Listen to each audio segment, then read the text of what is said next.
អូខេ Hello សញ្ញាគ្នាខ្ញុំផងដែរគឺយើងមកសង្ខេបសាច់រឿងJoJo Bizarre Adventure កណ្ដាលទី1ភាគទី4ចឹងកុំឲ្យខាត់ពេលវេលាយូរតោះតែសាច់រឿងក្នុងពាក្យតាមផងដែរគឺចាប់ផ្ដើមឡើងនៅក្រុងមួយដែលមានឈ្មោះថា Mario Town ហើយនៅទីនោះយើងក៏បានឃើញជាមួយនារីម្នាក់ដែលកំពុងធ្វើការចម្អិនជាមួយនឹងម្ហូបអាហារដើម្បីទុកញ៉ាំក៏ប៉ុន្តែនៅពេលនេះបានរៀបចំអាហាររួចយើងក៏បានឃើញថានារីហ្នឹងគឺមានត្រឹមដៃតែប៉ុណ្ណោះហើយនេះគឺជាការបាក់ក្បាលសាច់រឿងវា Demon is Unbreakable ព្រោះយើងបានកលេសទៅឃើញក្នុងឡាននេះវិញយើងបានឃើញជាមួយនឹងបរិមម្នាក់ដែលអង្គុយពីក្រោយពាក់អាវពណ៌សដែលបរិមម្នាក់ហ្នឹងគឺជាចោទរនឹងឯងតែលើគាត់ហ្នឹងគឺមានវ័យចំណាស់ហើយនឹងបានធ្វើដំណើរទៅកាន់ Mario Town ដើម្បីជួបជាមួយនឹងមនុស្សម្នាក់ហើយពេលគាត់ចូលដល់ទីក្រុងហ្នឹងនៅពេលហ្នឹងដែរគាត់បានទៅការទៅជួបជាមួយក្មេងប្រុសម្នាក់ដែលមានឈ្មោះថា Koichi តែចោទរបានទៅការងាកទៅប៉ះវាធ្វើវាដួលខាងក្រោមក៏តែភ្ញាក់មកវិញវាគឺបានដួលទេហើយចោទរបានសួរទៅកាន់វាផងដែរថាតើវាគឺមានស្គាល់ជាមួយមនុស្សដែលមានតកោហើយកាសគីតាដែរទេតែវាឆ្លើយថាវាគឺបានស្គាល់ទេចឹងហើយចោទរចង់ដើរចេញនៅពេលហ្នឹងដែរពួកគេក៏បានឃើញជាមួយក្មេងប្រុសម្នាក់ដែលកំពុងត្រូវបានគេធ្វើបាបដែលក្មេងប្រុសម្នាក់ហ្នឹងគឺមានឈ្មោះថា Josuke ហើយទៅឃើញថា Josuke លេងមួយដណ្ដើមចឹងហើយពួកវាក៏បានកាច់យកដណ្ដើមទៅបោកតែម្ដងឲ្យធ្វើឲ្យវាគឺមានរបួសធ្ងន់ហើយមិនត្រឹមតែម្ដងពួកវាថែមនិយាយមើងងាយឌៀមតាមដល់សក់របស់ Josuke ធ្វើ Josuke ខឹងដាក់វាម្ដាយទៅ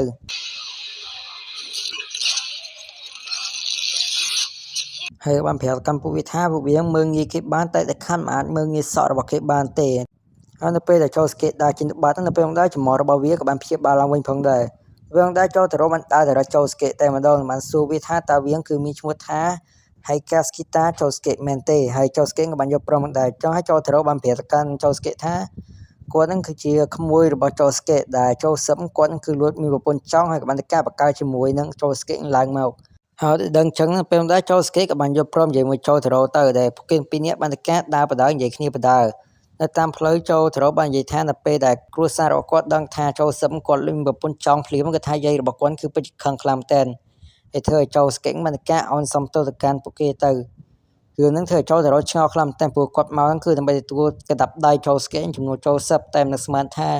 ចូលស្កេតបាននិយាយអោនសំទោសទៅកាន់ពួកគេទៅវិញហើយនៅពេលហ្នឹងក៏មានជាមួយស្រីៗបានទៅការមកញញ៉ៃចូលស្កេតអង្គពេលហ្នឹងឯសារតែរំខានពេលដែលចូលទៅរកបាននិយាយថាឈប់និយាយរឿងអាសក់ទៀតទៅធ្វើឲ្យចូលស្កេតខឹងបានទៅការបែរមករកចូលទៅរកតែម្ដងចង់ទៅការវាយទៅកាន់ចូលទៅរកមិនថាចូលទៅរកព្យាមបកស្រាយមិនក៏វាស្ដាំដែរ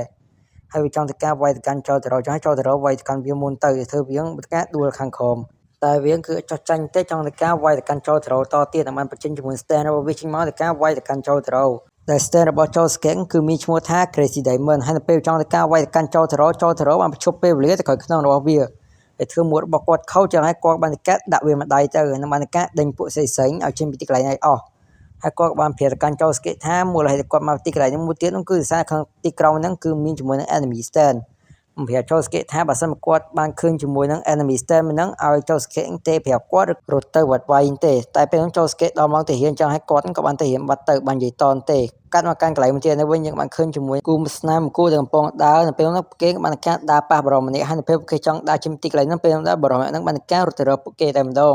នឹងមកសម្រាប់ពួកគេចោលទៅហើយបរិមម្នាក់ហ្នឹងគឺមានឈ្មោះថា Angelo គឺជាឃាតករដែលបានទៅការហែកគុកចេញមកប្រហែលថ្ងៃមុនហ្នឹងហើយវាក៏ជាមូលហេតុឲ្យចូលទៅរកបានទៅការធ្វើដំណើរមកទីកន្លែងផងដែរព្រោះថា Angelo គឺវាមាន stand យ៉ាងឲ្យគ្រោះថ្នាក់ខ្លាំងមែនទែនហើយទៅពេលដល់មកជាទៀនទៅពេលហ្នឹងដែរចូល skate ជាមួយ Koichi ពួកគេទាំងពីរនាក់ក៏បានទៅការដើរតាមផ្លូវក៏បានឃើញឡានប៉ូលីសជិះឡើងពេញហ្នឹងចឹងហើយពួកគេក៏បានទៅការតាមទៅមើលទៅហើយទៅពេលពួកគេទៅដល់ពួកគេក៏បានឃើញជាមួយនឹងបុរសដែលបានបដាជាមួយសង្សារមុនហ្នឹងគឺបានទៅការមកចាប់ចម្រិតនារីម្នាក់ដើម្បីទាមទារលុយហើយទៅឃើញហ្នឹងដំបូងគឺចូល skate អត់ខ្វល់ទេចង់ដើរចេញតាមតែអាពេលហ្នឹងដែរអាប៉ាក់ហ្នឹងក៏បានទៅការឌីលទៅកាន់សក់របស់ចូល skate ធ្វើចូល skate ខឹងបានដើរទៅរកវាតែម្ដងហើយក៏បានទៅការប្រើប្រាស់ stand របស់គាត់វាយទម្លុះពោះតាំងនារីជាចំណាក់ខ្មាំងជាមួយនឹងអាប៉ាក់ទាំងពីរនាក់តែម្ដងហើយក៏បានទៅការព្យាបាលពួកគេផងដែរដែលនារីជាចំណាក់ខ្មាំងគឺអីទេតែអាប៉ាក់ចិត្តចម្រិតត្រូវបានចូល scan ដាក់ក្បត់ក្នុងពោះអាប៉ាក់ហ្នឹងពេលហ្នឹងដែរក៏មានជាមួយ stand មួយបានទៅការវាចេញពីមាត់របស់អាប៉ាក់ហ្នឹងដែលអាប៉ាក់ត្រូវបាន stand របស់ Angelo ចូលគ្រប់គ្រងហើយនៅពេលហ្នឹងវាគឺបានគម្រាមទៅកាន់ចូល skate ថាវាគឺនឹងសម្លាប់គ្រួសាររបស់ចូល skate ចោលទាំងអស់នឹងការកិច្ចខ្លួនចេញពីកន្លែងបាត់ទៅរួចហើយចូល skate ក៏បាននិយាយរឿងទាំងអស់ទៅប្រាប់ជាមួយចូលទៅរកផងដែរដែលចូលទៅរកដឹងភ្លាមគាត់បានប្រាប់ឲ្យចូល skate ដាច់ខាតផ្អាកប្រើប្រាស់ជាមួយទឹកមួយរយៈសិនដោយសារ Angelo វានឹងមកសម្លាប់គ្រួសាររបស់ចូល skate ជាម្ខាងហើយនៅពេលហ្នឹងគាត់ក៏បានឃើញថា Angelo បានចូលក្នុងមាត់របស់ម្ដាយរបស់គាត់ដើម្បីសម្លាប់នាងចោលតែឃើញចឹងចូល skate បានយកជាមួយ10ទទេមួយដើរទៅក្រោយខ្នងរបស់ម្ដាយរបស់គាត់បានទៅការវាយទម្លុះពោះរបស់នាងចេញមកតែម្ដង ហើយបានតែការចាប់ជាមួយនឹងអញ្ចឡងចូលក្នុងនឹងផងដែរដែលការវាយហ្នឹងគឺថាលឿនខ្លំតែនថ្នាក់ម្ដាយរបស់ចូលស្កេងក៏នាងបានដឹងថាមានអ្វីយ៉ាងបានទម្លុះពោះរបស់នាងទេរហូតចូលស្កេកបានយល់រឿងហ្នឹងទៅប្រាប់ជាមួយចូលទៅរកតែគាត់ចាប់បានអញ្ចឡងហ្នឹងហើយលឺអញ្ចឹងចូលទៅរកប្រាប់វាមើលអញ្ចឡងឲ្យជាប់គាត់ទៅដល់លើហើយនៅពេលតារបស់ចូលស្កេកបានមកដល់ផ្ទះវិញហ្នឹងគាត់ហ្នឹងគឺជាមន្ត្រីប៉ូលីសដែលធ្លាប់បានចាប់អញ្ចឡងចូលគុកអញ្ចឹងហើយវាគុំជាមួយគាត់តែតារបស់ចូលស្កេងគឺជាមនុស្សល្អខ្លាំងតែគាត់ហ្នឹងគឺជាមន្ត្រីប៉ូលីសម្នាក់ដែលស្មោះត្រង់ជាមួយការងារពេលហ្នឹងដែរក៏មានព័ត៌មានបានផ្សាយពីការស្លាប់របស់នេះច្រើននៅពេលព្រឹកហ្នឹងធ្វើតារបស់ចូលស្កេងគឺអស្ចារ្យចិត្តទេក៏ព្រោះថាគាត់ហ្នឹងគឺសន្យាជាមួយខ្លួនឯងថាគាត់ហ្នឹងគឺនឹងការពារទីក្រុងហ្នឹងហើយប្រជាជនហ្នឹងឲ្យមានសុខសន្តិភាពនៅពេលហ្នឹងដែរចូលស្កេងក៏បានការដើរចេញពីទីកន្លែងហ្នឹងមានការអញ្ចឡងប្រែកន្លែងជាស្រាហើយនៅពេលដែលចូលស្កេងភ្លេចខ្លួនទៅផ្លេចងាកមកវិញតារបស់គាត់ក៏បានការច្រឡំផឹកស្រាហ្នឹងធ្វើគាត់ត្រូវបានអញ្ចឡងសម្រាប់ចោលបាត់ទៅហើយវាបាននិយាយថាវាគឺនឹងត្រឡប់មកវិញរយៈពេល3ថ្ងៃដើម្បីការសម្លាប់ជាមួយចូលស្កេជាមួយម្ដាយរបស់គេចោលធ្វើចូលស្កេខំមិនកាប់វាយទៅកាន់វាតែម្ដងតែសាវិតឹងចឹងឲ្យវាគឺអីទេពេលដែលចូលទៅរកបានចូលមកដល់ឃើញថាចូលស្កេគឺព្យាយាមជួយសង្គ្រោះតារបស់គាត់ខ្លំតែគឺអត់ដំណើរការទេទោះបីចូលស្កេមានថាអំពើព្យាបាលតារបស់គាត់ក៏ដោយក៏គាត់គឺមានសមត្ថភាពអាចធ្វើរបស់ស្លាប់ហើយរស់ឡើងវិញផងដែរចឹងឲ្យចូលទៅរកបានការទៅលួងវាទៅមិនប្រាប់ថាគាត់គឺយករងច្បាស់ណាស់នឹងឲ្យចូលស្កេទទួលយកការប៉ັດទៅថាតារបស់គាត់គឺបានបងជួយបាត់ទៅហើយចឹងហើយចូលស្កេក៏បានស្បត់ក្នុងចិត្តថាគាត់គឺនឹងបន្តស្មារតីប្រយោជន៍របស់តារបស់គាត់បន្តទៀតដែលគាត់គឺនឹងការពារទីក្រុងនឹងជាជនអ្នកគ្រប់គ្នាហើយនឹងម្ដាយរបស់គាត់ដើម្បីកុំឲ្យមានរឿងហ្នឹងកើតឡើងទៅលើពួកគេ3ថ្ងៃក្រោយពីធ្វើបន់សពឲ្យតារបស់ចូលស្កេរួចពួកគេទាំងពីរនាក់ក៏បានត្រៀមខ្លួនរួចស្រេចក្នុងការតទល់ជាមួយអញ្ចឡូផងដែរក៏តែនៅក្នុងថ្ងៃហ្នឹងគឺមានភ្លៀងធ្វើអញ្ចឡងគឺវាព្រៀបចឹងហើយវាបានការឲ្យប្រហាតកាន់ចូលទៅរកតែចូលទៅរកលឿនជាងនឹងបានដាក់វាប៉ាងទៅនឹងបានការចងផ្ទះហើយចូលស្កេក៏បានការចេញមកផងដែរក៏បានឃើញថាអញ្ចឡូបានការដាំទឹកផ្ទះរបស់ចូលស្កេឡើងពេញហ្នឹងធ្វើពួកគេពីរនាក់បានការតតាំងជាមួយអញ្ចឡូទីកន្លែងទៅតែស្ថានអញ្ចឡូវាគឺជាផ្សែងអាប់ចឹងហើយពួកគេវាយវាត្រូវទេចឹងហើយចូលស្កេបានការវាយទៅមុនជាងចូលកាន់បន្ទប់ទទួលភ្ញៀវទៅនឹងជិះចូលវាឡើងវិញធ្វើអញ្ចឡងចូលមកអត់តាន់ក៏តែនៅពេលហ្នឹងដែរម៉ាស៊ីនបញ្ចេញកដៅមិនការបញ្ចេញជាមួយចំហាយទឹកដែលអញ្ចឡងឆ្លៀតកម្មនឹងចូលមករបស់ចូលស្កេចង់សម្រាប់គាត់ពីខាងក្នុងមកវិញក៏តែនៅពេលដែលវាបានចូលដល់ខាងក្នុងពេលហ្នឹងចូលស្កេបានទាញជាមួយសូមដៃចេញមកតែម្ដងដែលវាគឺជាផែនការរបស់ចូលស្កេដែលគាត់បានការលេបជាមួយសូមដៃនឹងចូលក្នុងពងករបស់គាត់ដើម្បីតាមចាប់ជាមួយនឹងអាចអញ្ចឡូចឹងឲ្យគាត់បានការយកវាទៅកវីទៅធ្វើអញ្ចឡូបញ្ចេញរូបរាងពិតមកចឹងឲ្យចូលស្កេបានការដាក់វាទៅទប់ជាមួយនឹងថ្មបត់ទៅហើយនៅពេលចូលទៅរកចង់សួរវាបាននិយាយថាបើសិនបើពួកនឹងហ៊ានតែសម្រាប់វានឹងពេលមេវានឹងមកសងទឹកពួកគេទាំងពីរនេះឯងដែលមេរបស់វាគឺជាអ្នកបានផ្ដល់ស្ទែនឲ្យវានឹងឯងនៅពេលនោះវាបាននិយាយថានៅក្នុងយប់មួយនៅពេលវាបាននឹងគុករបស់វានៅពេលនោះដែរវាក៏បានឃើញជាមួយនឹងបរមនេះបានការមករកវាដល់គុកតែម្ដងនឹងយកព្រួនការបាញ់ចូលក្នុងមាត់របស់វាតែម្ដងដែលជាហេតុធ្វើឲ្យវាមានថាមពលស្ទែនដល់សប្តាហ៍ថ្ងៃនឹងអាចហែកគុកចេញមកបានលឿននឹងចូលទៅរកភ្ញាក់ផ្អើលខ្លាំងតែក៏តែពេលនោះដែរវាបានចាក់ក្មេងម្នាក់ធ្វើជាចំណាក់ខ្មាំងហើយឃើញអញ្ចឹងចូលស្កេខំវាខ្លាំងពេកបានដាក់វាឲ្យទៅកប់ផ្លេចដំថ្មកន្លែងទៅហើយក្រោយបំប្រែវាជាដំថ្មកន្លែងហ្នឹងហើយចូលស្កេនឹងចូលទៅរកបណ្ដាជាមទីកន្លែងហ្នឹងបាត់ទៅលុះស្អីឡើងនៅពេលដែលចូលស្កេជាមួយនឹងខូយជីកំពុងដើរតាមផ្លូវនៅពេលនោះដែរខូយជីក៏បានស្រឡឹងឃើញជាមួយនឹងផ្ទះទុកចោលមួយដែលមានមនុស្សនៅហើយពេលឃើញអញ្ចឹងគាត់ក៏បានសួរទៅកាន់ចូលស្កេថាតើនឹងផ្ទះហ្នឹងគឺមានគេនៅអត់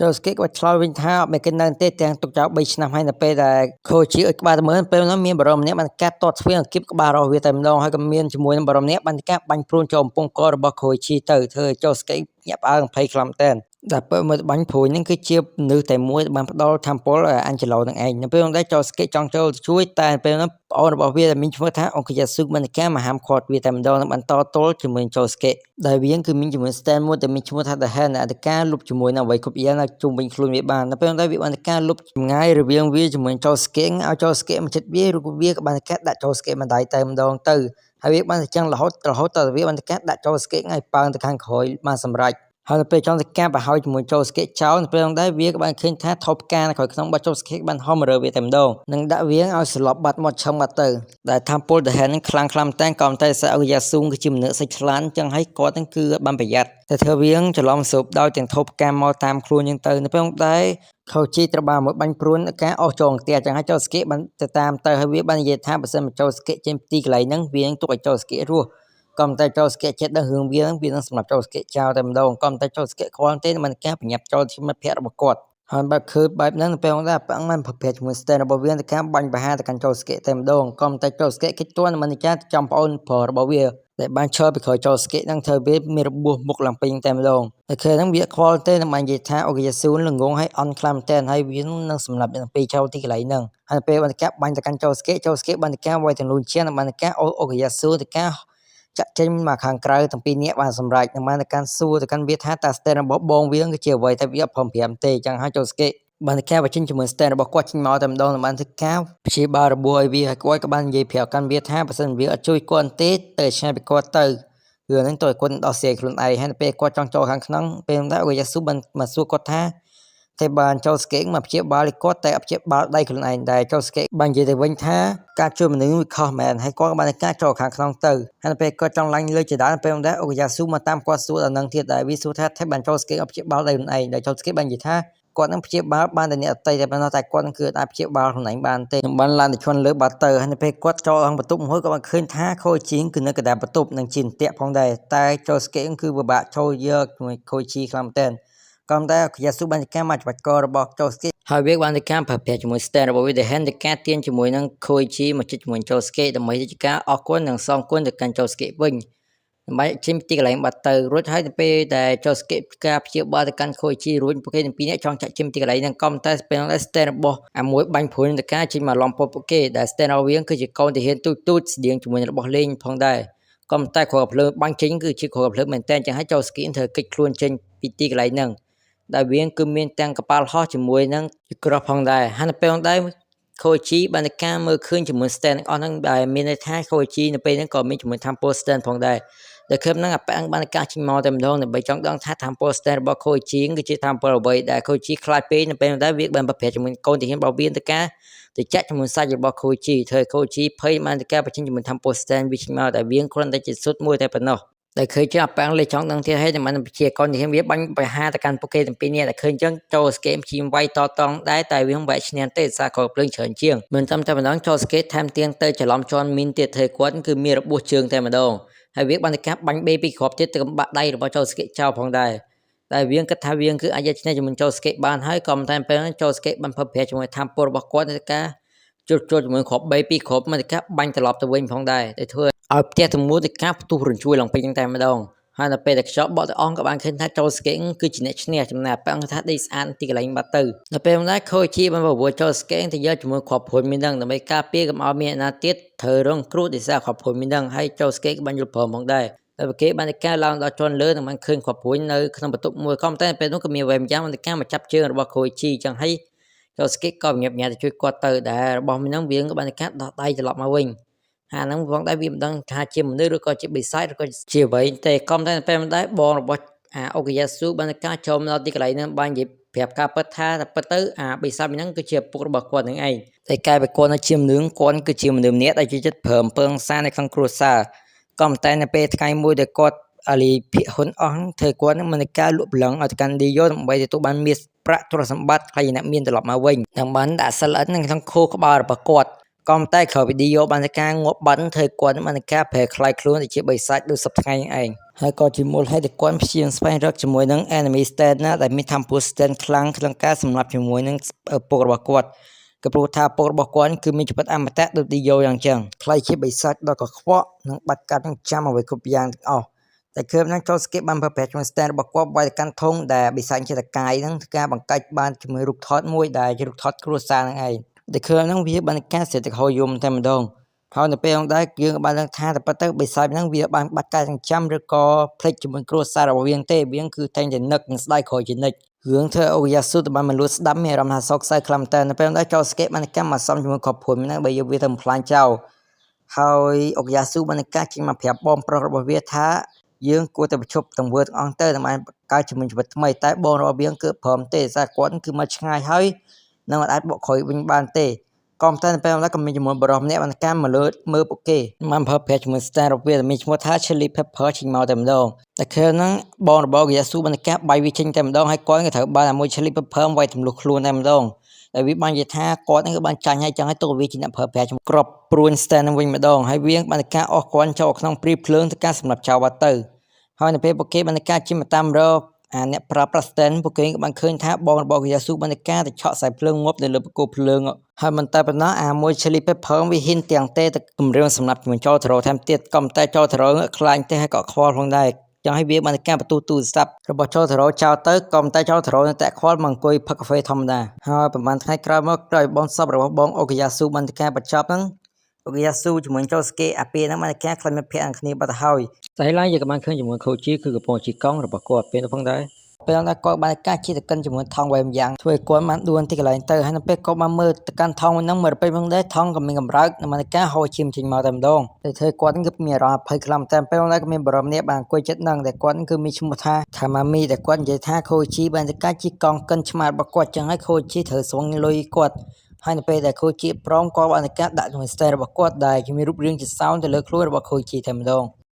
ធ្វើខូជីមានរាប់ថាគាត់គឺពេជ្រធ្ងន់ខ្លួនខ្លាំងមែនតើហើយពេលហ្នឹងដែរចូលស្កេតជាមួយនឹងអូកូយ៉ាស៊ូបានតាកាត់នឹងក៏បានឃើញចឹងហើយពួកគេក៏បានចោះមកជួយទៅពេលណាវាបានការគម្រាមគុណលុយរបស់ខូជីឡើងដល់ទៅ2ដងឯណោះធ្វើខូជីអត់ព្រមចឹងហើយសោងក៏បានការរីកធំជាងមុនទៅធ្វើខូជីមកបាក់ធំខ្លាំងមែនតើបានការលួចជាមួយកាបូបលុយរបស់ខូជីថែមទៀតនៅពេលដែលចូលស្កេតជាមួយអូកូយ៉ាស៊ូបានមកដល់នឹងប្រាប់វាយក stand វាចេញពីខូជីតែវាព្រមទេចង់ដាក់ចេញពីទីកន្លែងថែមទៀតនៅពេលដែលអូកូយ៉ាស៊ូព្យាយាមទៅនិយាយចោទចាជាមួយវាតែវាព្រមទេចង់គុណលុយថែមទៀតចឹងហើយគាត់បានការដាក់វាម្ដាយទៅហើយធ្វើវាបានការដើរថយក្រោយទៅដួលបាក់ថ្មិញបាត់ធ្វើឲ្យខូជីអាចទាបបានថា Temple Stereo វាងគឺអាចដំណើរការនៅពេលណាដែលអ្នកធ្វើអំពើទៅលើវាងគឺមានអារម្មណ៍ថាខុសចឹងហើយវាបានការដាក់ជាមួយ sound ទៅលើទ្រូងរបស់អូកូយ៉ាស៊ូបានម្នាក់ទៀតក៏ប៉ុន្តែនៅពេលចូលស្កេតបានការតកែថងមើងគាត់ក៏បានថានឹងគ្រាន់តែជាតុក្កតាឆ្មាតែប៉ុណ្ណោះហើយគាត់បានភពភេទជាមួយ stand របស់គាត់ในការព្យាបាលថ្មិញវាផងដែរធ្វើឲ្យអូកូយ៉ាស៊ូជាមួយខូជីបានការរត់ខ្លួនជាមិសោរបស់វាតែឃើញចឹងវាបានការឲ្យគ្រប់ទៅកាន់ខូជីវិញនឹងបានការរត់ចេញទីកន្លែងបាត់ទៅហើយនៅពេលខូជីបានយកបងមើលទៅពួកគេបានដឹងថាពួកគេគឺបានចាញ់បោវាបាត់ហើយលូនយប់ឡើងនៅពេលដែលខូជីបានការត្រឡប់មកកាន់ផ្ទះវិញគាត់ក៏បានឃើញថាមួយនឹងវាបានការមករកគាត់ដល់ផ្ទះតែម្ដងហើយបានប្រាប់កាន់ម្ដាយរបស់ខូជីថាខូជីបានការលួចជាមួយកបោរបស់គាត់បានការយកលុយរបស់គាត់ដល់ទៅ5សែនយេនណោះឃើញចាំម្ដាយរបស់ខូជីព្យាយាមមកសួរគាត់ផងដែរថាមែនតើណត់ហើយនៅពេលដែលខូជីបានការយកកាបូបដៃរបស់គាត់មកមើលក៏បានឃើញថាកាបូបគឺកាបូបបោនឹងទេតែគាត់គឺបានច្រឡិចវាចឹងហើយបានការដាក់សោទៅលើម្ដាយរបស់ខូជីនិងបងស្រីរបស់ខូជីផងដែរគឺដើម្បីឲ្យអាចយកឈ្នះជាមួយនឹងខូជីបានតែរឿងធ្វើខូជីខឹងខ្លាំងតែនថងលីបបានគាត់បានការបញ្ចេញមួយ stand របស់គាត់ចេញមកហើយវាបានការញាស់ចេញជាមួយនឹង stand ប្រភេទមួយដែលគាត់ឲ្យឈ្មោះវាថា Echo Aquan បានការដេញជាមួយបងស្រីម្ដាយរបស់គាត់ជាក្រៅផងដែរហើយគាត់បានការប្រភេទមួយ stand របស់គាត់វាយទៅកាន់វាឬសតផាច់ក៏តែគាត់នឹងគឺមានអាឈឹងទេតែឃើញថា stand របស់ខូជីមិនមែនជា stand ប្រភេទវាយគាត់បានការទៅចាប់កវួចកឲ្យរបស់ខូជីតែម្ដងក៏តែនៅពេលនោះលើមុខរបស់គាត់ក៏មានចំនួនអក្សរសរសេរថាផាច់ហើយបានការលួនចេញមកបានការលួនអំពឹងកជារបស់គាត់តែម្ដងអក្សរផាច់ហើយនេះនឹងគឺជាថា poster របស់ខូជីតែគាត់អាចការដាក់ជាមួយអក្សរវៃមានទៅលើរបស់វៃមួយបានការបញ្ចេញជាមួយសលេងមួយនឹងហើយដោយសារតែបាក់ធំជាមួយសលេងរបស់ខូជីពេកនោះពេលហ្នឹងវាបានការយកបាត់យកមកចាក់ខ្លួនឯងតែម្ដងធ្វើម្ដាយនឹងបងស្រីរបស់ខូជីនៅពេលពួកគេបានចូលមកដល់ឃើញខូជីកាន់បាត់ចឹងពួកគេច្រឡំថាខូជីបានចាក់ជាមួយប៉ាក់ហ្នឹងចឹងហើយម្ដាយរបស់ខូជីចង់សម្លាប់ខ្លួនតែម្ដងដោយសារនាងគឺអាចទទួលស្គាល់បានទេតែកូនរបស់នាងបានចាក់មនុស្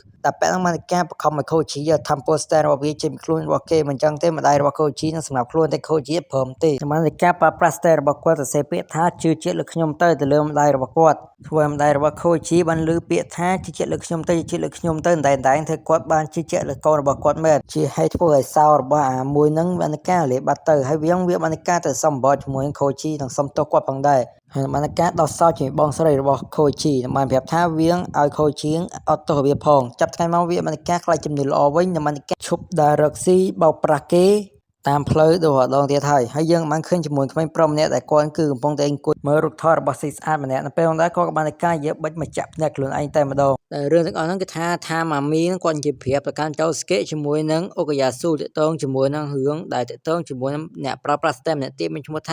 ាហាសាម៉ាដាតែវិញហ្នឹងវាគឺដូចជាមនុស្សឈួយយ៉ាងចឹងទៅពេលវាឃើញថាណាគេល្អជាងវាឬក៏ពិសេសជាងវានឹងការធ្វើបាបម្នាក់ហ្នឹងតែម្ដងជាក្មេងដែលយើងបានឃើញបែបមិញហ្នឹងឯងហើយគាត់បានតែការឲ្យរូបថតឲ្យចូលស្កេទៀងទាត់ផងដែរនឹងបានតែការចេញទីកន្លែងបាត់ទៅហើយនៅពេលចូលស្កេបានតែការមកមើលស្នាក់វាហ្នឹងគឺអត់ឃើញទេចឹងហើយក៏បានតែការមកកាយជាមួយកន្លែងដាក់អីវ៉ាន់របស់វាតែម្ដងហើយនៅពេលគាត់បានកំពុងកាយសុកគាត់បានឃើញជាមួយនឹងរូបអាយ៉ងមួយនៅទីកន្លែងហ្នឹងនៅពេលហ្នឹងដែរអាយ៉ងបានការប្រែคล้ายខ្លួនទៅជារូបរាងរបស់ចូលស្កេតែម្ដង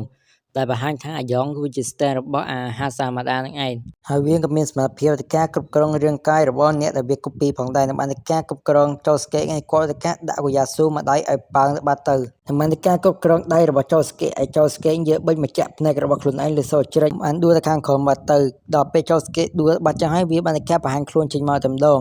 ហើយយើងបានដឹងថាគាត់ដែលរវាងគឺចង់ទៅសម្រាប់ចូលទៅរោព្រោះចូលទៅរោគឺជាអ្នកដែលមាន stand ខ្លាំងគេបំផុតក្នុងទីក្រុង Mario ហ្នឹងហើយនៅពេលបានការដាក់ចេញហ្នឹងយើងក៏បានឃើញថាទៅប៉ុន្តែ Koji បានការសរសេរទៅលើសក់របស់វាថាជ្រិចឯងធ្វើវាលឺសូរសំឡេងជ្រិចដើម្បីបោកវាទៅប៉ុន្តែចូល scan គាត់ហ្នឹងគឺអត់ទៅបានចាក់ភ្នែករបស់ខ្លួនឯងទេនឹងបានការដាវបញ្ញាប់ទៅព្យាបាលឲ្យ Koji ផងដែរព្រោះហើយអាចចូល scan ខ្លាំងៗបានការតាក់ទងទៅកាន់ចូលទៅរោដើម្បីតាក់ទងគ្នាទៅជួបគ្នាទីកន្លែងស្ថានីយ៍រថភ្លើងចំណែកចូលស្កេអានេះវិញគាត់នឹងគឺព្យាយាមតាក់ទងទៅកាន់ចូលទៅរោដែលគាត់អាចតាក់ទងបានខូជីបានដឹងថាអាចចូលស្កេខ្លាំងខ្លាយបានការតាក់ទងទៅកាន់ចូលទៅរោបានមុនហើយចង់ឲ្យពួកគេត្រូវតែបញ្ញាប់ទៅរកជាមួយនឹងចូលទៅរោឲ្យបានមុនពួកវាទៅដល់នៅតាមផ្លូវចូលស្កេខ្លាំងខ្លាយទៅបានស៊ីស័យហៅខ្លាំងមែនតើធ្វើឲ្យម្ចាស់ stand របស់វាខឹងបានការវាយជាមួយ stand របស់ខ្លួនឯងតែភ្លេចថា stand របស់វាគឺឈើចឹងហើយធ្វើវាបានការឈាមដៃតែម្ដងមិនយកឈាមទៅជួយជាមួយម៉ូតូរបស់គេធ្វើម្ចាស់ម៉ូតូខឹងក៏តែពេលណាចូលស្កេខ្លាំងខ្លាយការមកចាត់ជាមួយបាក់ម្ចាស់ម៉ូតូហ្នឹងបានការព្រួតវាយគាត់តែម្ដងហើយមិនត្រឹមតែពួកវាគឺចង់ទៅសម្លាប់គាត់ថែមទៀ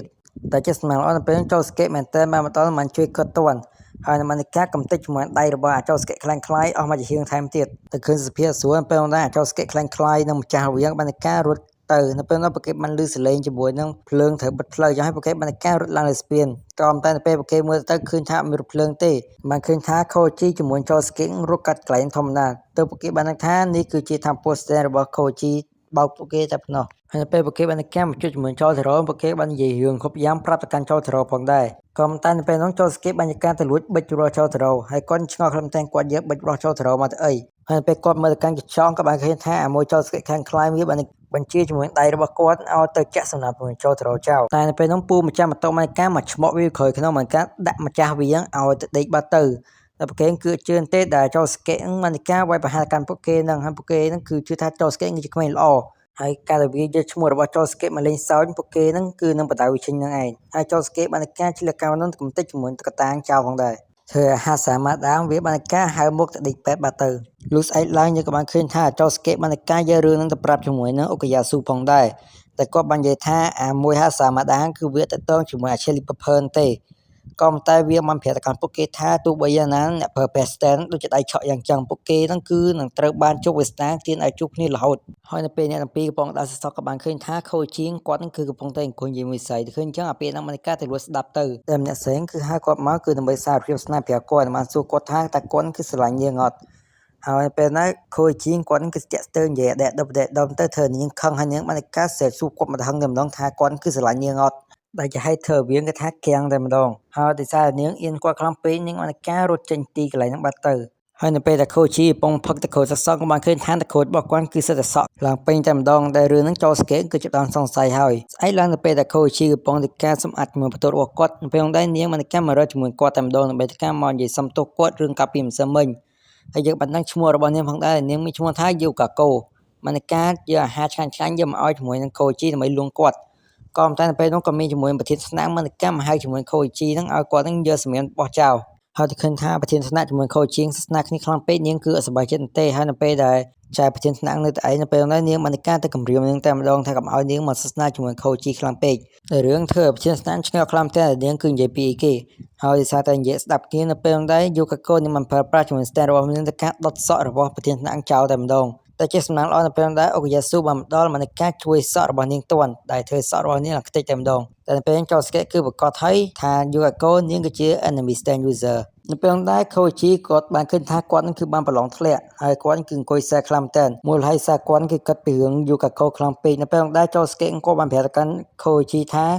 កុំឲ្យគាត់ទៅទស្សនាជាមួយយូកាកូខ្លាំងពេកព្រោះយូកាកូនាងគឺជា enemy stand user តែគេដឹងថានាងគឺជាមនុស្សល្អឬក៏មនុស្សអាក្រក់ទេអញ្ចឹងហើយគេត្រូវតែប្រយ័ត្នហើយពួកគេក៏គិតថាមានវិធីដែលអាចកុំឲ្យយកអាកូមកញ៉ៃញ៉ៃជាមួយខូជីបានផងដែរតែគេបាននិយាយទៅថាខូជីប្រឡងធ្លាក់ដោយសារយកអាកូនឹងទៅធ្វើនាងនឹងបានការលឺនឹងបានដាក់ចេញពីកន្លែងបាត់ទៅហើយពួកគេពីហ្នឹងសង្ឃឹមថាវិធីហ្នឹងគឺនឹងដំណើរការទៅចោះក៏តែមានអីយកអាកូមិនការទៅរកជាមួយខូជីទាំងយប់ដល់ផ្ទះរបស់គាត់តែម្ដងមិនការចាប់ខូជីទៅផ្ទះរបស់នាងផងដែរ ហើយនៅពេលព្រឹកឡើងនោះនាងបានការយកជាមួយអាហារយកមកឲ្យជាមួយខូជីតែម្ដងហើយនាងបាននិយាយថានាងគឺនឹងជួយឲ្យខូជីគឺប្រឡងជាប់តែនាងបានសួរសំណួរនឹងឲ្យខូជីរើសចម្លើយមួយត្រឹមត្រូវចម្លើយ ABC ក៏នៅពេលដែលខូជីបានឆ្លើយខុសនាងបានការយកវ៉ាសាប៊ីឆៅយកមកឲ្យខូជីញ៉ាំតែម្ដងតែឃើញចឹងខូជីក៏ចង់រត់ក៏តែនាងបានប្រព្រឹត្តជាមួយសក់របស់នាងនៅលើក្បាលរបស់ខូជីនៃការចាប់បើកសក់របស់គាត់ទម្លាក់មកខាងក្រោមតែម្ដងបាននិយាយថានាងគឺនឹងជួយគាត់នឹងឲ្យប្រឡងជាប់ចឹងហើយគាត់គឺត្រូវនៅទីកន្លែងហ្នឹងហើយនៅពេលហ្នឹងផងដែរចូលស្កេតជាមួយយ៉ាស៊ូជា10ភ័យសារប្រគេងថាបាត់ខូជីឡើងមកយប់រកឃើញទេចំណែកខូជីនៅវិញគាត់បានប្រព្រឹត្តជាមួយ stand របស់គាត់ទៅស្វែងរកជាមួយទូរស័ព្ទនៅទីកន្លែងហ្នឹងហើយនៅពេលគាត់ទៅឃើញហ្នឹងគាត់បានការប្រព្រឹត្តជាមួយនឹង stand របស់គាត់ចូលទៅតែម្ដងតែចង្ងាយអីកន្លែងទេទូរស័ព្ទវាទៅការកាក់ជាមួយ10យេនទៅអាចទេបាននៅពេលហ្នឹងដែរយូកាកូនេះមិនការចេញមកបានសួរទៅកាន់គាត់ថាគាត់គឺចង់ឲ្យគេជួយមែនបើអត់មានគេមកជួយគាត់ទេនឹងបានការដើរទៅកន្លែងទេទូរស័ព្ទដើម្បីការទេទៅកំងអីញ៉ាំផងដែរហើយនៅពេលហ្នឹងបានការដាក់កាក់ចងទូរស័ព្ទហ្នឹងវាបានការទេអូតូតែម្ដងដោយសារតែខូជីមុនហ្នឹងគាត់មិនប្រែជាមួយ stand របស់គាត់ចុចលេខទូរស័ព្ទជាមួយបោះចូលស្កេតហើយចឹងហើយនៅពេលនេះបានការដាក់កាក់ចោលហ្នឹងវាបានការទេអូតូតែម្ដងហើយអក្សរនៅលើដៃរបស់នាងបានការនិយាយជាសំឡេងរបស់ខូជីស្រាប់សុំជំនួយបញ្ចូលស្កេតផងដែរហើយចូលស្កេតបានលឺសំឡេងទឹកសមុទ្រនៅក្បែរហ្នឹងចឹងហើយគាត់បានដឹងថាខូជីងគាត់នឹងគឺនៅកន្លែងណាហើយរឿងធ្វើនាងញាប់អើខ្លាំងតែព្រោះថានាងមិននឹកស្មានថាខូជីក៏មានថា poster នាងសោះហើយចូលស្កេតគាត់បានការស្វែងរកកន្លែងទីតាំងដែលនាងបានការចាប់ខូជីទៅផងដែរនៅពេលនោះខូជីឃើញថានាងមកតែកំហឹងគាត់បានការយករបស់របរទៅទប់ជាមួយទ្វារដើម្បីឲ្យនាងចូលមកបានហើយក៏បានប្រើប្រាស់ជាមួយ stand របស់គាត់គប់អសរថាខ្ញុំស្អប់នាងដាក់ជាមួយនាងផងដែរធ្វើនាងឲ្យការលន់លំពេញហ្នឹងក៏តែនាងគឺខ្វល់ទេបានប្រើប្រាស់ជាមួយសាររបស់នាងในការចាប់ទាញជាមួយខូជីបោកចុះឡើងបានការទាញគាត់មកផ្ទុកជាមួយនៅកន្លែងដាក់របស់របបបាំងទ្វារនឹងធ្វើឡើងខ្ទេចតែម្ដងក៏តែនៅពេលនោះ stand របស់គាត់នៃការវិវត្តទៅកាន់ទម្រង់មួយទៀតតែម្ដងដែលគាត់ឲ្យឈ្មោះវាថា Echo R2 ហើយបានប្រើប្រាស់ជាមួយតាមពណ៌របស់វេទិការុនជាមួយនឹង Yukago ឲ្យនាងប៉ាងចេញបាត់ទៅហើយមូលហេតុនាងប៉ាងគឺដោយសារតែ stand របស់ខូជីបានសរសេរថា whoop នៅលើជាងហ្នឹងទៅដូចជាសំឡេងខ្យល់ព្យុះដែលតែការរុញនាងចេញពីកន្លែងហ្នឹងឯងនៅពេលដែលចូលស្កេតនឹងអូកាយ៉ាស៊ូបានការមកដល់ហើយហើយនាងបានការទៅប្រឈមមុខជាមួយនឹងខូជីដែលគាត់នឹងបានការកាត់សក់ម៉ូដថ្មីផងដែរហើយនៅពេលនាងចន្ទការឡើងទៅរកគាត់ពេលហ្នឹងគាត់បានសរសេរថាហត់នៅលើដៃជាដើរធ្វើនាងមិនប៉ះទេក្តៅដៃតែម្ដងហើយសារនាងគឺអាចចងទៀតបានបានប្រភេទជាមួយសក់របស់នាងទៅការពាត់ទាំងតែម្ដងបានការចាប់ជាមួយនឹងខូជីជាប់តែនាងបានចាប់អារម្មណ៍ទេខូចខ្នងរបស់ខូជីគឺមានអសរចឹងហើយនៅពេលនេះมันប៉ះអសរហ្នឹងវាបានការចាប់ទាញនាងបានការរុញនាងឲ្យប៉ាងទៅឆ្ងាយបាត់ទៅហើយពេលខូជីបានដើរទៅមើលក៏បានគិតថាសក់របស់នាងបានប្រែជាពណ៌អសរផងដែរតែពេលនេះបានការភ្ញាក់មួយបានការទៅចាប់ជាមួយខូជីជាប់តែម្ដងនឹងបានការកាច់ជាមួយតនិចរបស់ខូជីចោលដែលជាប្រភពធម្មពលនៃស្ទែនរបស់ខូជីចោលទម្លាក់ចូលទឹកបាត់ទៅហើយនាងនិយាយថានាងគឺនឹងសម្លាប់ជាមួយខូជីពីសារតែខូជីបានធ្វើនាងគឺខុសសម្រស់នឹងធ្វើឲ្យសក់របស់នាងក្លាយពណ៌សផងដែរក៏តែខូជីបានប្រាប់នាងរើអីតោងទៅព្រោះថាទៀតច្រាំងគឺបាក់ហើយតែនាងគឺជឿនទេគិតថាខូជីបានបង្កើតសលេងច្រាំងបាក់ដើម្បីមកបញ្ឆោតនាងនឹងឯងតែពេលនោះច្រាំងគឺវាបាក់ពិតមែនធ្វើនាងបានតែកាត់ធ្លាក់ទៅខាងក្រោមតែម្ដងហើយពេលនាងប៊ីតែជងថ្មស្លាប់ហើយនៅពេលនោះដែរនាងបានការត្រូវបានថ្មនៃការរុញនាងទៅឡើងមកលើវិញដោយសារតែខូជីបានប្រាយជាមួយថ្មឲ្យខ្លាយទៅជាពងលោតបានការរុញនាងមកលើវិញផងដែររួចហើយខូជីបានការដើរចេញពីទីកន្លែងបាត់ទៅដែលនាងគឺមិនស្មានថាខូជីហ្នឹងគាត់ហ្នឹងគឺនៅជួយនាងថែមទៀតទោះបីនាងគឺព្យាយាមសម្រាប់គាត់ក៏ដោយធ្វើនាងគឺរត់ទៅស្រឡាញ់គាត់លើសដើមហើយខូជីបានការមកជប់ជុំជាមួយគ្នាវិញផងដែរថ្ងៃស្អែកឡើងនៅពេលចូលស្កេតជាមួយ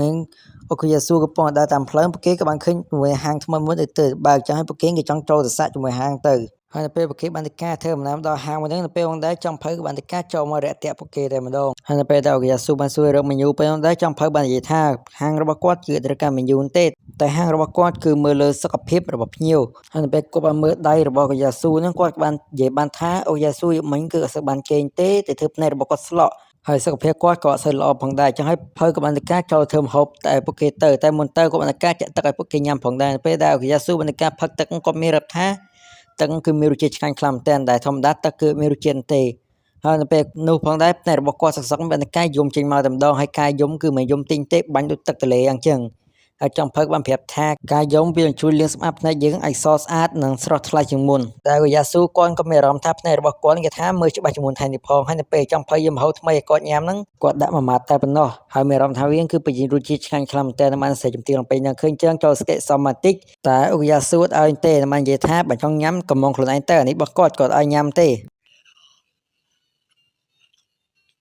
នៅពេលដែលអូយ៉ាស៊ូមានរាប់ថាគាត់គឺលំមាស់ខ្លួនខ្លាំងតែនចង់ឲ្យគាត់ក៏បានតែការអះវារហូតតចេញសាច់មកតែម្ដងទូក្រោយមកគាត់បានការកាត់ដៃកាត់ជើងខ្លួនឯងបានមានអារម្មណ៍ថាខ្លួនប្រាណរបស់គាត់ឥឡូវហ្នឹងគឺមានអារម្មណ៍ថាល្អខ្លាំងតែនដែលម្ហូបបន្ទាប់គឺជាស្ប៉ាហ្គេទីដែលអូយ៉ាស៊ូគាត់ញ៉ាំអត់កើនទេសាវិហិលក៏តែគាត់គឺទ្រាំបានទេគាត់គឺចង់ញ៉ាំរហូតចង់ឲ្យគាត់បានតែការញាត់យកតែម្ដងហើយពេលគាត់ញ៉ាំហើយពេលណាថ្មិញរបស់គាត់ទៅការបាញ់ចេញមកតែម្ដងតែថ្មិញបាញ់ចេញមកគឺសិតតែជាថ្មិញដែលតកៅស៊ីមកទៅពេលក្រោយមកថ្មិញរបស់គាត់ទៅការស្អាតជាងមុនថែមទៀតដែលរឿងធ្វើចូលស្កេតចាប់បានសង្ស័យចង់ឲ្យគាត់អំបើប្រែជាមួយ Crazy Diamond វាយកំទេច Spaghetti ចោលទាំងប្រែវាឲ្យទៅជាសភាពដើមវិញព្រោះហើយគាត់ក៏បានរកឃើញថានៅក្នុង Spaghetti គឺមានជាមួយ Stand ដែលពួកវានៅតោងជាប់ជាមួយ Spaghetti នឹងបានការហោះចេញទៅដែលឃើញចឹងចូលស្កេតបានការរត់តាមវាចូលដល់កន្លែងផ្ទះបាយតែម្ដងហើយទីកន្លែងមកដែរគាត់ក៏បានឃើញថាចង់ភើងគឺកំពុងដាក់សាច់ឲ្យឆ្កែស៊ីហើយពេលវងស៊ីសសក់ពេលដែរវាបានការធ្លាយពវៀងជាមួយក្រៅតែម្ដងបន្ទាប់ពីដឹងថាចូលស្កេតមកលូតមើលខ្លួនចឹងពេលដែរចង់ភើងបានការយកកបិនគប់ទៅកាន់ចូលស្កេតក៏តែគប់ខុស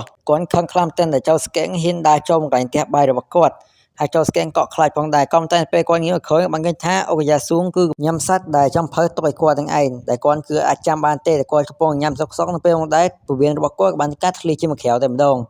ហើយពេលចង់ភើក៏បានការស្ទុះមកពីក្រោយខ្នងរបស់ចូលស្កេតបានយកដំវេម្យ៉ាងចង់វាយទៅកាន់គាត់ហើយនៅពេលចូលស្កេតងៀតមើលទៅពេលដែរចង់ភើក៏បានការយកដំសាវូឲ្យគាត់ទៅដោះដៃលាងចេញឲ្យស្អាតមុនចូលផ្ទះបាយលើក្រោយដល់ឃើញចឹងចូលស្កេតឆ្ងល់ខ្លាំងតែនថេបបាក់ចង់ភើឲ្យសាវូគាត់ទៅលាងដៃវិញពេលដែរក៏យេស៊ូបាននិយាយថាគាត់គឺមានអារម្មណ៍ថាពូរបស់គាត់គឺលេងឆ្អល់ហើយវាគឺមានអារម្មណ៍ល្អខ្លាំងតែនឃើញចឹងចង់ភើសប្បាយចិត្តខ្លាំងតែនដែលភ្ញៀវរបស់គាត់ចូលចិត្តហើយឆ្កែងក៏វាអត់អីដែរតែពេលដែរចូលស្កេតបានសួរទៅកាន់គាត់ថាតើគាត់គឺជា enemy statement តែចង់ភើនិយាយថាគាត់គឺមិនមែនទេតែរបស់គាត់គឺស្តៀងទៅនឹងចូលស្កេតដែរគាត់ថារបស់គាត់គឺព្យាបាលរបួសនិងព្យាបាលជំងឺមិនប្រែរបស់ឲ្យទៅជាសភាពដើមវិញទេហើយមូលហេតុដែលគាត់ខឹងទៅកាន់ចូលស្កេតគឺសារចូលស្កេតដែលស្អាតហើយចូលផ្ទះបាយប៉ះនេះប៉ះនោះចឹងទៅចឹងហើយគាត់បានការឲ្យរបស់របរទៅកាន់ចូលស្កេតឲ្យគាត់នឹងការដោះលាងផ្ទះបាយស្អាតចំណែកអ៊ុកយ៉ាស៊ូវិញនឹងការ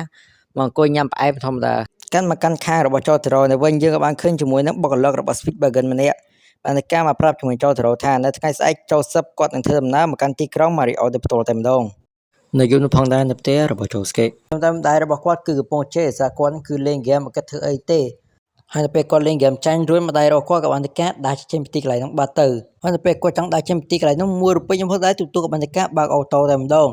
ហើយអា Chili Pepper វាបានតែការមករកជាមួយចូលស្កេតដល់ផ្ទះនឹងបានតែការចេញទូមកដើម្បីតែការវាយប្រហារទៅកាន់គាត់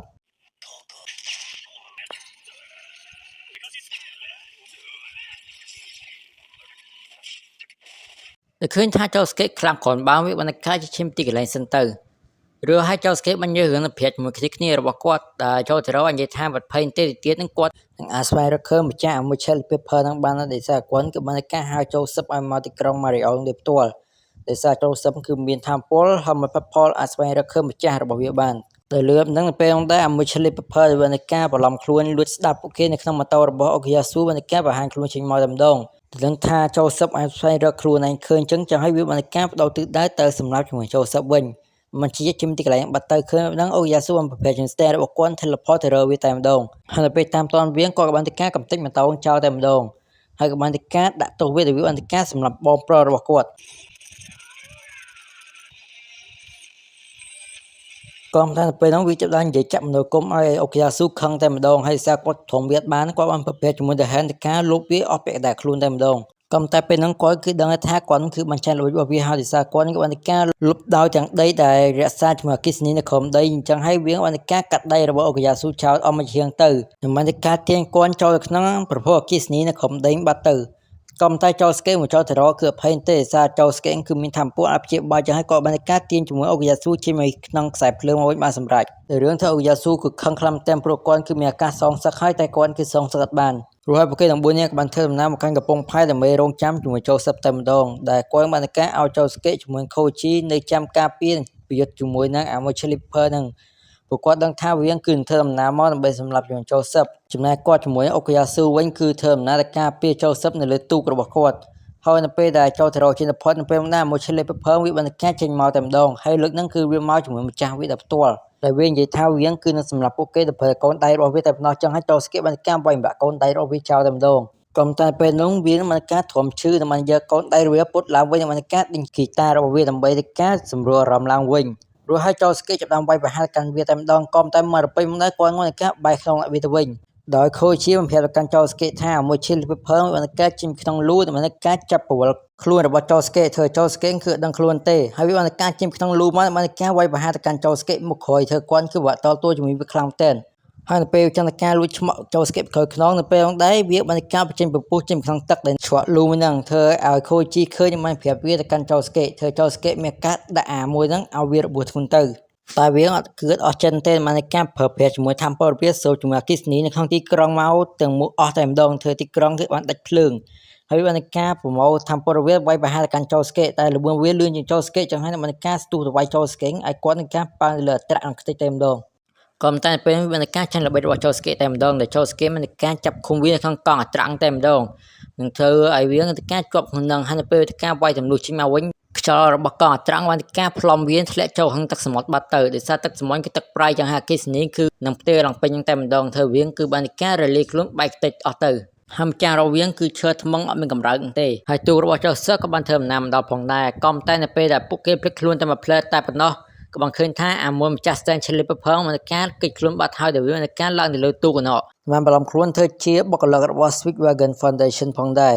រក៏តែនៅពេលដែលបុគ្គលិកមែនតែម្ដងបានការប្រកែកថាអាមួយបុគ្គលិកមែនតែគឺជា enemy stand ហើយមិនត្រឹមតែប៉ុណ្ណឹងអាមួយ Chalip ផងមានការស្ទុះទៅវាយបហាជំចោសឹបទៀតចឹងហើយអូយ៉ាស៊ូក៏សម្រេចថាវាយឆៅតែម្ដងធ្វើមួយ Chalip ផងបានលេបបាត់ទៅតែវាឆ្ងល់ខ្លាំងតែនទេបានអូយ៉ាស៊ូស្វែងរកឃើញតែអូយ៉ាស៊ូបាននិយាយថាគាត់គឺវាយឆៅទេវាយណាត្រូវគឺហ្នឹងហើយហើយទីបំផុតទូកនឹងក៏បានធ្វើដំណើរមកដល់ទីក្រុងម៉ារីអូហើយចូលសឹកបានការចោះមកផងដែរទៅពេលគាត់ចោះមកក៏បានដួលធ្វើឲ្យចូលស្កេបានការរត់ត្រគាត់ទៅតែមិនដឹកដៃគាត់ធ្វើដំណើរចេញទីកន្លែងទៅសារចោះជ្រត់គាត់ក៏បានបាក់រឿងនោះក៏យ៉ាស៊ូឆ្ងល់ខ្លាំងតែនថៃបើចូលស្កេអត់ជួសជុលដបងឲ្យចូលសឹកចឹងក៏តែខូជាប្រាប់កាន់គាត់ថារឿងខ្លះរបស់ខ្លះគឺមិនបាច់ជួសជុលទេព្រោះឲ្យពួកគេបានការមកផឹកកាហ្វេនៅក្នុងហាងមួយនៅពេលដែលចូលទៅរកបាននិយាយជាមួយគ្រាប់ព្រួញចេញពីផ្ទះរបស់អាមួយ Chili Pepper ផងដែរតែគាត់បាននិយាយថាបាត់ភ័យទេតែវាហ៊ានចេញមកគឺវាលេងហ៊ានប្រើជាមួយ Stand Whip តែផ្ដាស់ទៀតហើយព្រោះឲ្យចូលស្កេបានការនាំចូលសឹបទៅជិះទីកន្លែងបាត់ទៅដែលគាត់ភ្លេចខ្លួនតាមផ្លែតែប៉ុណ្ណោះចូលសឹកមកការដើរឡើងពេញនឹងតែម្ដងធ្វើគាត់រត់តាមចង់ឈួតហើយនៅពេលដែលនៅពីរអ្នកចឹងចូលស្កេបានប្រាប់កាន់ចូលសឹបថាពេលចូលសឹបទៅជួយម្ដាយរបស់គាត់គឺគាត់គឺប្រាប់ឲ្យចូលសឹបកុំនិយាយមួយម៉ែរបស់គាត់ទេសោះហើយពេលជួបជាមួយម្ដាយរបស់គាត់រួចចូលសឹបតែខាត់ត្រូវធ្វើដំណើរទៅកាន់ប្រទេសអាមេរិកវិញឲ្យលឿនហើយពេលគាត់ភ្លេចខ្លួនតាមផ្លែតែប៉ុណ្ណោះងាកមកបាត់ចូលសឹបឆឹងដែលចូលសឹបបានការឡើងជាមួយឡានក្រុងដែលខុសបាត់ហើយធ្វើចូលស្កេនត្រូវរត់តាមទៅយកគាត់ត្រឡប់មកវិញហើយនៅពេលនោះផងដែរនៅពេលពួកគេកំពុងតែនិយាយគ្នាសក់នៅពេលនោះដែរចូលសឹបក៏មានអារម្មណ៍ថាមានយ៉ាងមកទៀនជាងខោគាត់មិនយកជើជ្រត់របស់គាត់ទៅលេងផងដែរពេលចូលសឹបមិនប្រាប់កាន់ចូលស្កេថាគឺមានជាមួយ enemy stand ក៏តែចូលស្កេងាកទៅឃើញក៏បានជឿនទេពេលដែរចូលសឹកបានឃើញថាវាគឺជាស្នាមបាត់ដៃបាត់ជើងរបស់កូនង៉ែតហើយពេលគាត់កំពុងស្វែងរកសងពេលណាក៏មានឆ្កែមួយចង់ខំជាមួយនឹងអាកូនង៉ែតរាងកាយអញ្ចឹងឲ្យចូលសឹកបានការចូលទៅជួយវាទៅតែគាត់ក៏ភ្ញាក់ផ្អើលខ្លាំងតែនដែលមានកូនង៉ែតគឺអាចរាងកាយបានដែលវាគឺជា Temple Stand នឹងឯងដែលនាងគឺភ្ញាក់ Temple Stand តាំងពីកូនក្មេងអញ្ចឹងឲ្យធ្វើនាងគឺអាចគ្រប់គ្រង Temple Stand បានទេហើយពេលចូលសឹបបានការប៉ះចោលឡើងច្រឡំគាត់បានដឹងថានាងគឺជាក្មេងស្រីហើយទៅលើហ្នឹងពេលហ្នឹងចូលស្កេតបានសួរទៅកាន់គាត់ថាឲ្យធ្វើបង្គាត់ដឹង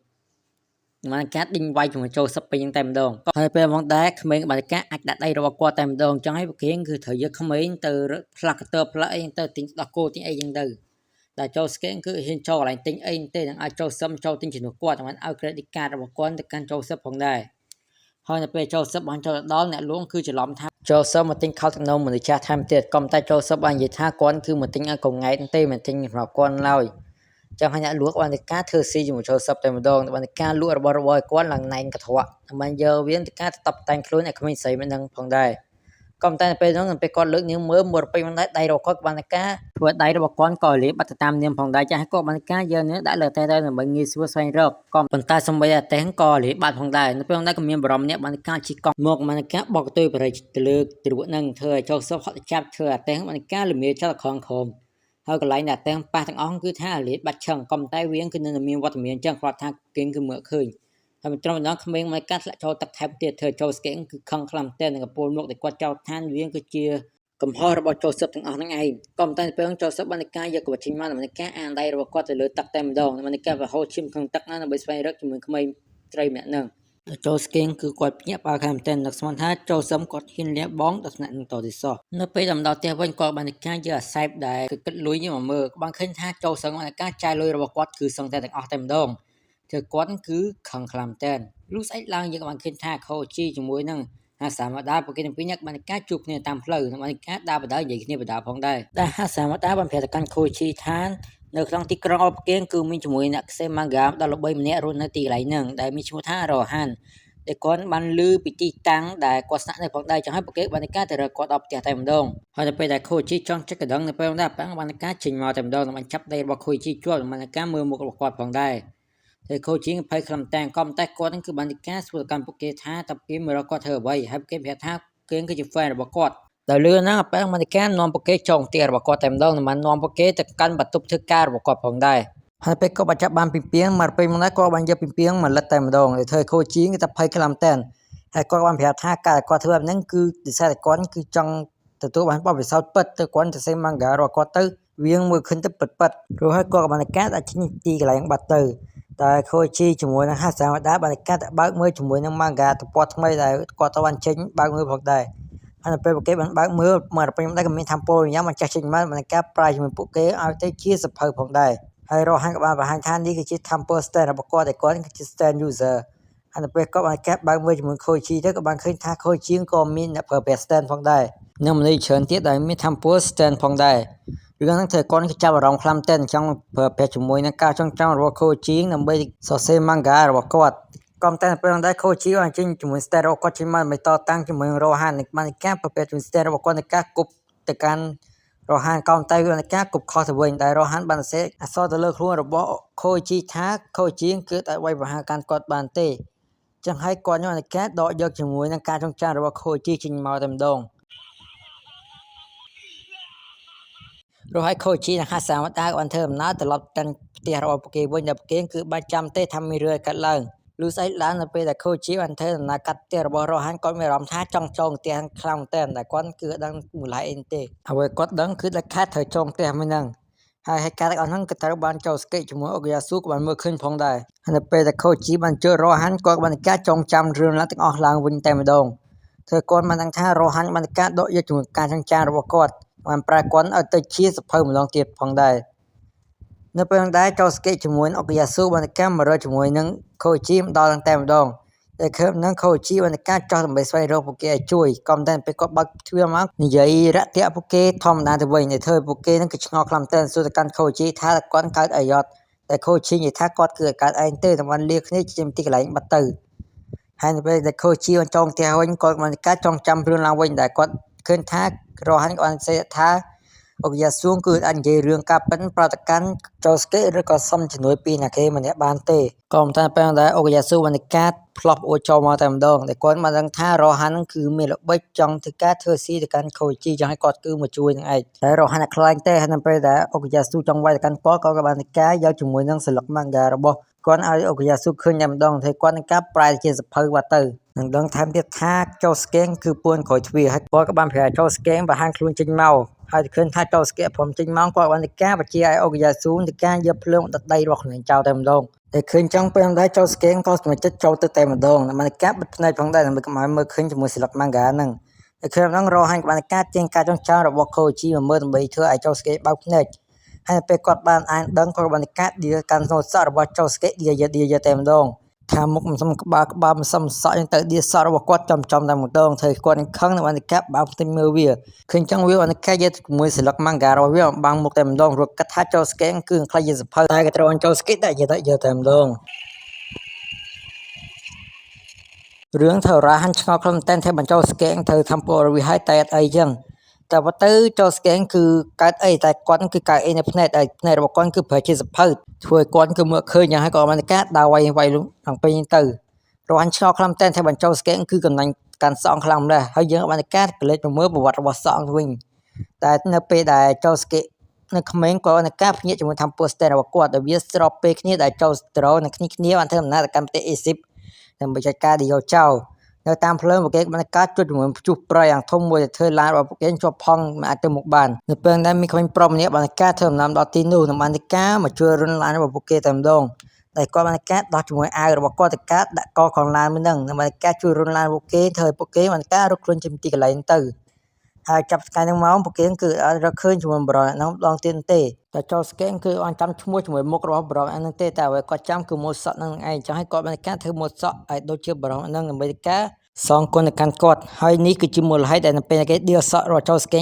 គាត់ខឹងពេលដែលរហ័នគាត់ការដកបិចមកសរសេរការចងចាំរបស់ចូលស្កេហ្នឹងដែលវាពិតជាលយខ្លាំងមែនតែចូលស្កេគឺខ្វល់តែពេលគាត់មើលឃើញវិញគាត់បានកាត់ដាក់តែម្ដងលោកសៃឡានចូលទៅរកបានការទៅពួរចូលស្កេទៅជាមួយនឹងគាត់តែគាត់បាននិយាយប្រាប់ទៅកាន់ចូលស្កេថាកាលពីខបព្រួនស្ទែននៅជាមួយនឹងអាឈេលីពេភើវាបានការយកខបព្រួនទៅបាញ់ជាមួយនឹងសាកដលតែធ្វើសាកដលអត់ងាប់នៅទូបានធ្វើពើស្ទែនបានការដាក់សម្រាប់នឹងពេញហ្នឹងចង់ឲ្យគាត់ពួរចូលស្កេទៅដើម្បីតាមប្រមាញ់ពើសាកដលអស់ហ្នឹងហើយនៅពេលពួកគេបានធ្វើដំណើរដល់ទីកន្លែងហ្នឹងនៅពេលដែលពួកគេបានរកឃើញជាមួយសបុករបស់អាសត្វហ្នឹងចឹងហើយពួកគេបានការរៀនតាក់ចាំចាប់វាតែម្ដងដាក់កាមេរ៉ាទុកមើលផងដែរហើយពេលដែលចូលស្កេមានអារម្មណ៍ថាមានអ្វីម្យ៉ាងនៅកន្លែងគុំព្រៃហ្នឹងចឹងហើយគាត់បើកមើលទៅឃើញថាវាគឺជាសត្វបដលច្រើនត្រូវបានគេរំលាយសាច់ចូលគ្នាតែម្ដងហើយចូលទៅរកបាននឹងថាវាគឺជាស្នាដៃរបស់អាស្ទែងកដលហ្នឹងឯងចឹងហើយពួកគេត្រូវស្វែងរកវាឲ្យលឿនជាទីបំផុតនៅទីហ្នឹងផងដែរពួកគេបានរកឃើញផ្ទះមួយនៅក្បែរហ្នឹងចឹងហើយពួកគេក៏សម្រេចចិត្តទៅមើលផ្ទះហ្នឹងទៅក៏បានឃើញថ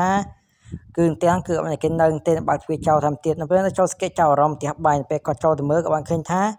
ាអាកដលវាកំពុងកាយស៊ីអ្វីយ៉ាងហើយឃើញចឹងចូលស្កេចចង់ហៅចូលទៅរកតែដឹងបាត់ចូលទៅរកទៅណានទេរកគាត់ឃើញឡើយហើយនឹងទូតកោមួយហ្នឹងគឺជាស័ក្តិសមរបស់ម្ចាស់ផ្ទះហ្នឹងឯងតែកដលវាកំពុងតែស៊ីសាច់រស់មនុស្សចឹងហើយចូលស្កេបានប្រកែកជាមួយ Crazy Diamond ទៅការយកគ្រាប់ឃ្លីទៅបាញ់សម្រាប់វាចោលទៅតែវាងល់បានកាប់ជាមួយថាំពោស្ទែនរបស់វាចេញមកតែម្ដងបានការតម្ងកភ្លើងទៅរកជាមួយចូលស្កេផងដែរហើយបានកាប់បាញ់ជាមួយនឹងគ្រាប់កភ្លើងឲ្យវាទៅកាន់ចូលស្កេតែចេះសំណាងអស់ចូលស្កេបានយកផ្ទះឆាមករងជាមួយគាត់តន់ហើយកដលវាក៏នឹងការងាប់ផងដែរសារវាងគឺអស់ជាច្រើនពេកឬហើយចូលទៅរកបានការធ្វើដំណើរដល់ទីកន្លែងហ្នឹងបានបង្ហាញទៅកាន់ចូលស្កេថាគាត់ក៏បានការទៅប្រយុទ្ធជាមួយនឹងអាសកដលមួយទៀតនៅខាងក្រៅផងដែរតែវាបានធ្វើដៃរបស់គាត់ទៅជាអលួយដូចជាអាសកដលខាងក្រៅអញ្ចឹងដែល Star Platinum គឺបានចាប់ក្នុងខកភ្លើងមកវាទៅមើលតែធ្វើដៃរបស់គាត់គឺអលួយខ្ទេចទៅរួចហើយក៏បានប្រាប់ឯចូលស្កេទៅការព្យាបាលដៃគាត់ផងដែរតែចូលទៅរកបានប្រាប់ទៅកាន់ចូលស្កេថាគាត់គឺអត់មកសម្រាប់នឹងកដលទេអន្តការរចងព្រៃបាត់អញ្ចឹងហើយគាត់បានការមករកជាមួយចូលស្កេសិនទៅរួចហើយគេបានការយកវីដេអូគេថតបាកដលឲ្យមកមើលក៏បាននឹងថាវាគឺឆ្លាតចំតែសម្បែងគុំក៏វាចេះចូលដែរអញ្ចឹងហើយគេបានការយកគាត់ភ្លើងមែនតើដើម្បីការតតាំងជាមួយសាកដលទៅហើយក៏បានការឲ្យចូលស្កេពីគ្រាប់ផងដែរហើយនៅពេលធ្វើដំណើរតាមផ្លូវពួកគេក៏បានដើរតាមដានជើងរបស់សាកដលហ្នឹងក៏តែដល់ផ្លូវមួយចូលទៅរកបានដឹងថាពួកគេបានចូលផ្ទះរបស់សាកដលហើយតែវាបានការដាក់ស្កូបមកកាន់ពួកគេផងដែរ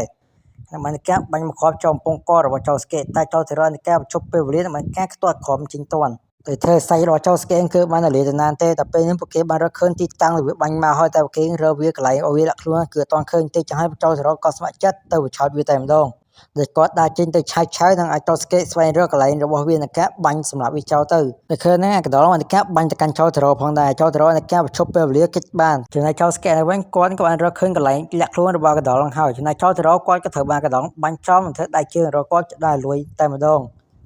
ដល់ប្រហែលចូលស្កេបញ្ញាប់ចិត្តកៅឲ្យលឿនទៅហើយចូលស្កេក៏បានការ snap ពីចម្ងាយទៅតែទៅអនថ្មធ្វើវាទៅការបដូរទិសដៅទៅរកជួនចូលស្កេវិញតែពេលទៅការឆ្លោះទៅស្វែងរកចូលស្កេក៏បានថាចូលស្កេបានការស្គមមកកាន់វាមិនបានសម្រេចនឹងបានការ snap វាពីចម្ងាយសម្រាប់វាចោលទៅ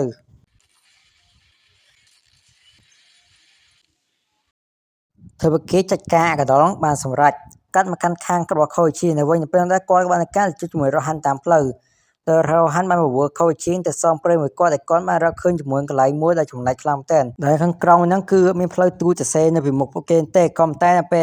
លគេបានមើលទៅគឺមានផ្លូវមួយទូចតែមានជ្រក់ចោលទីកន្លែងហ្នឹងចឹងហើយក៏បានការបវរខូជីងទៅជាមួយគ្នាតែម្ដងហើយនៅពេលគេបានការដើរចូលដល់ផ្លូវវិញហ្នឹងគេក៏បានឃើញជាមួយផ្ទះដ៏ចាស់មួយទុកចោលទីកន្លែងហ្នឹងផងដែរមានសភាពទ្រង់ខ្លាំងមែនក៏តែគេខ្វល់នេះបានការដើរបន្តដំណើរទៅមុខបន្តទៀតក៏បានឃើញថាគេក៏បានដល់ផ្លូវដែរចឹងហើយគេក៏ថាគេក៏បានជាប់ជាមួយថាពោស្ទែររបស់គេម្នាក់ហើយចឹងហើយគាត់ក៏បានការឲ្យខូជីហ្នឹងប្រភេទស្ទែររបស់គាត់នឹងការហោះចេញតែវាក៏បានការហោះទៅក្បាលនៅលើហ្នឹងនៅពេលដែលមានរីម្នាក់បានការដើរទៅរកពួកគេដែលមានឈ្មោះថារីមីហើយឃើញហ្នឹងរហ័សក៏បានការប្រើប្រាស់ជាមួយនឹងថាពោស្ទែររបស់គាត់ធ្វើនាងគឺសឡប់បានការសរសេរដាក់ថានាងគឺមិនអាចបាយប្រហារទៅកាន់ពួកគេបាននោះទេនៅបានការអញការទាំងចាររបស់នាងបានឃើញថានាងគឺមិនមែនជា enemy stand user ទេចឹងហើយពួកគេក៏បានការចរចាជាមួយនាងទៅ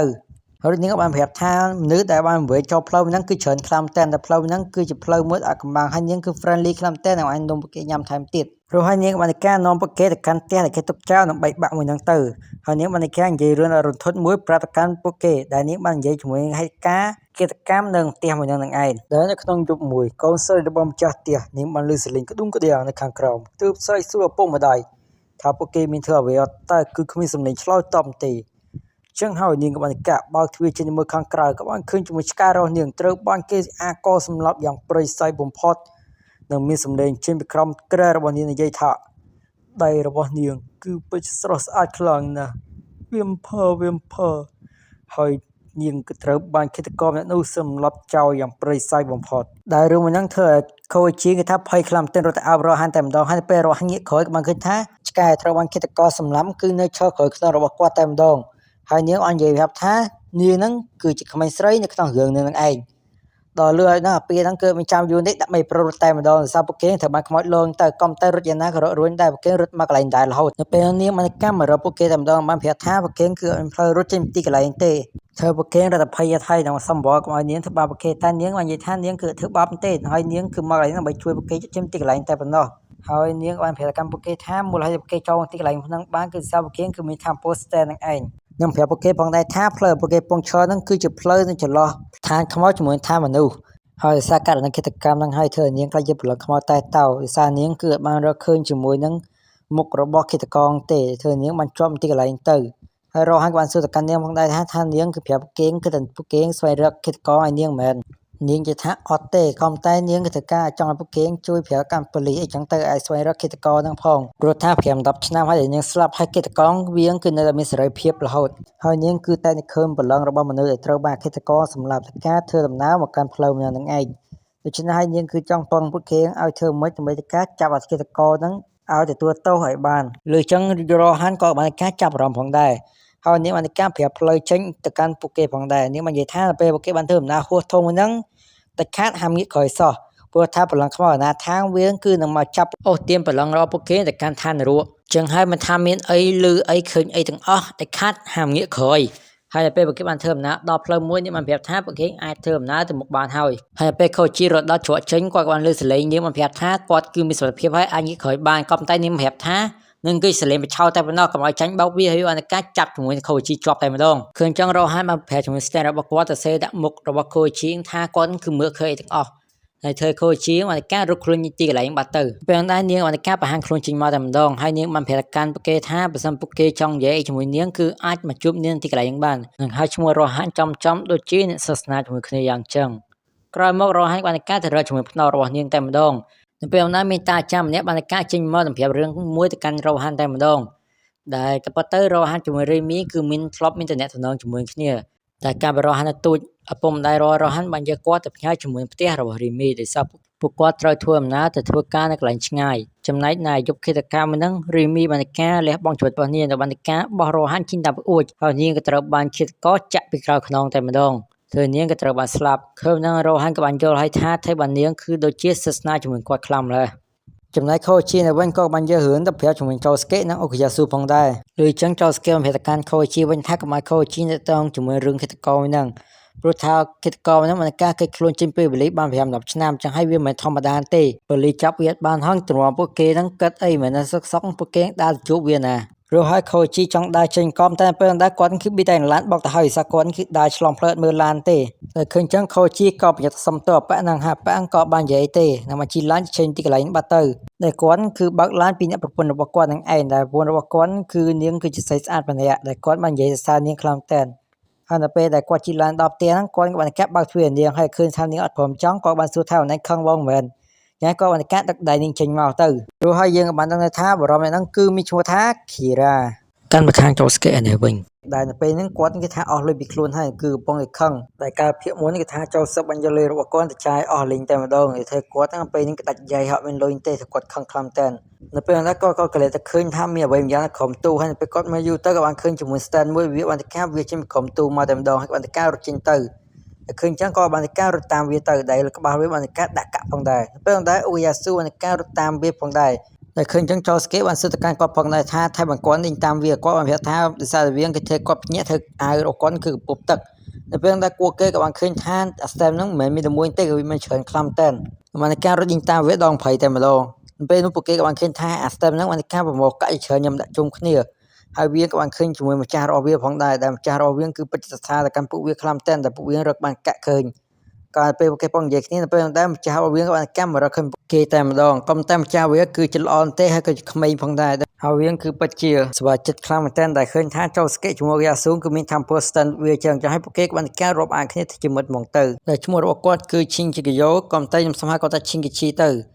ៅហើយវាបានការឲ្យលួយទៅកាន់ពួកគេពាក់កណ្ដាលផងដែរតែធ្វើចូលស្កេជាមួយអុកយ៉ាស៊ូគឺសប្បាយចិត្តខ្លាំងមែនតើក៏តែពេលនោះគាត់បានសួរកាន់វាថាថៃវាឲ្យលួយទៅកាន់ពួកគេពីបាននិយាយថាកម្មចូលស្កេវិញថាឃើញថាធ្វើជាមិត្តត្រូវចេះចែកម្លែកគ្នាលើលឺចឹងចូលស្កេគាត់មានកណិតមួយក្នុងហួសក្បាលតែម្ដងតែគាត់ចង់ធ្វើ business ជាមួយវាតែគាត់ប្រាប់វាទៅយកប្រម៉ូទជាមួយកដាស់រង្វាន់ដែលគេបោះចោលគេធ្វើការនៅតាមផ្លូវយកមកទាំងអស់មកហើយបើសិនណាលហើយគាត់នឹងគេអាចប្រភេទក្នុង stand របស់គាត់ដើម្បីទៅការឲ្យវាខ្លះជាសភាពដើមវិញហើយវាក៏អាចទៅការដោយយកលុយផងដែរបើសិនពួកគេប្រម៉ូទបានច្រើនលើចឹងពួកគេទាំង3នាក់ក៏បានទៅការសហការគ្នាធ្វើការមួយនឹងតែម្ដងតែឈិងជីបានប្រភេទក្នុង stand របស់គាត់ដែលមានឆ្ងាយទៅប្រម៉ូទយកជាមួយសិលឹករង្វាន់ជាច្រើននៅក្នុងទីក្រុងដែលគេបោះចោលនឹងគេការយកមកទាំងអស់តែម្ដងហើយចូលស្កេគាត់យកវាទៅដោក្នុងហាងផងដែរហើយពេលចូលស្កេដាក់ទៅវិញពួកគេក៏បានឃើញថាចូលស្កេបានការដោបាន 61500 យេនផងដែរហើយទៅពួកគេគឺសប្បាយចិត្តខ្លាំងមែនតើក៏តែពេលដែលពួកគេដើរតាមផ្លូវគេថាឈិងគេជីងគេថាដើរកាន់លុយតែឯងតែប៉ុណ្ណោះហើយពេលពួកគេទៀងវាឲ្យពួកគេតែ10000តែប៉ុណ្ណោះធ្វើពួកគេឆ្ងល់ខ្លាំងមែនតើសួរថាឃើញថាចៃគ្នាស្មើមែនឃើញចាំវានិយាយថាវាបាននិយាយចឹងណាហើយការងារទាំងអស់ហ្នឹងគឺ stand របស់វាធ្វើការមែនតែឃើញចឹងអូយ៉ាស៊ុបខឹងខ្លាំងមែនតើនឹងបានការទៅច្បាច់កវាតែម្ដងតែពេលហ្នឹងចូលស្កេបានកម្មមហាមខោវិញបានប្រាប់ជាមួយរឿងអាកំបាំងមួយទៀតទៅកាន់អុកយ៉ាស៊ុផងដែរចឹងហើយទៅពេលពួកគេបានធ្វើដំណើរដល់កន្លែងសួនច្បារវិញពេលហ្នឹងចូលស្កេបានការធ្វើជាចាក់ជាមួយនឹង coupon ដែលគេអត់ធ្វើការបោះចោលក្នុងធុងសម្រាមឃើញចឹងអុកយ៉ាស៊ុធ្វើជាទៅប្រម៉ូទយកជាមួយនឹងกระดาษរង្វាន់ដែលគេអត់ធ្វើការយកចេញមកទៅហើយក៏បានប្រាប់ទៅកាន់ជាងគេឈីថាមកគាត់ធ្វើរង្វាន់មួយហ្នឹងគាត់ឲ្យទៅពាក់កណ្ដាលតែប៉ុណ្ណោះគាត់ឲ្យវាទាំងអស់ទេធ្វើចាំហើយវាក៏បានការយកផងដែរវានិយាយថាវាធ្វើការទេក៏តែពេលហ្នឹងអុកយ៉ាស៊ុក៏ធ្វើរង្វាន់ធំហើយធ្វើគាត់ឲ្យចូលស្កេងថាសប្បាយចិត្តខ្លាំងតែក៏តែរឿងហ្នឹងគេថាឈិងគេជីវាអត់សប្បាយចិត្តទេ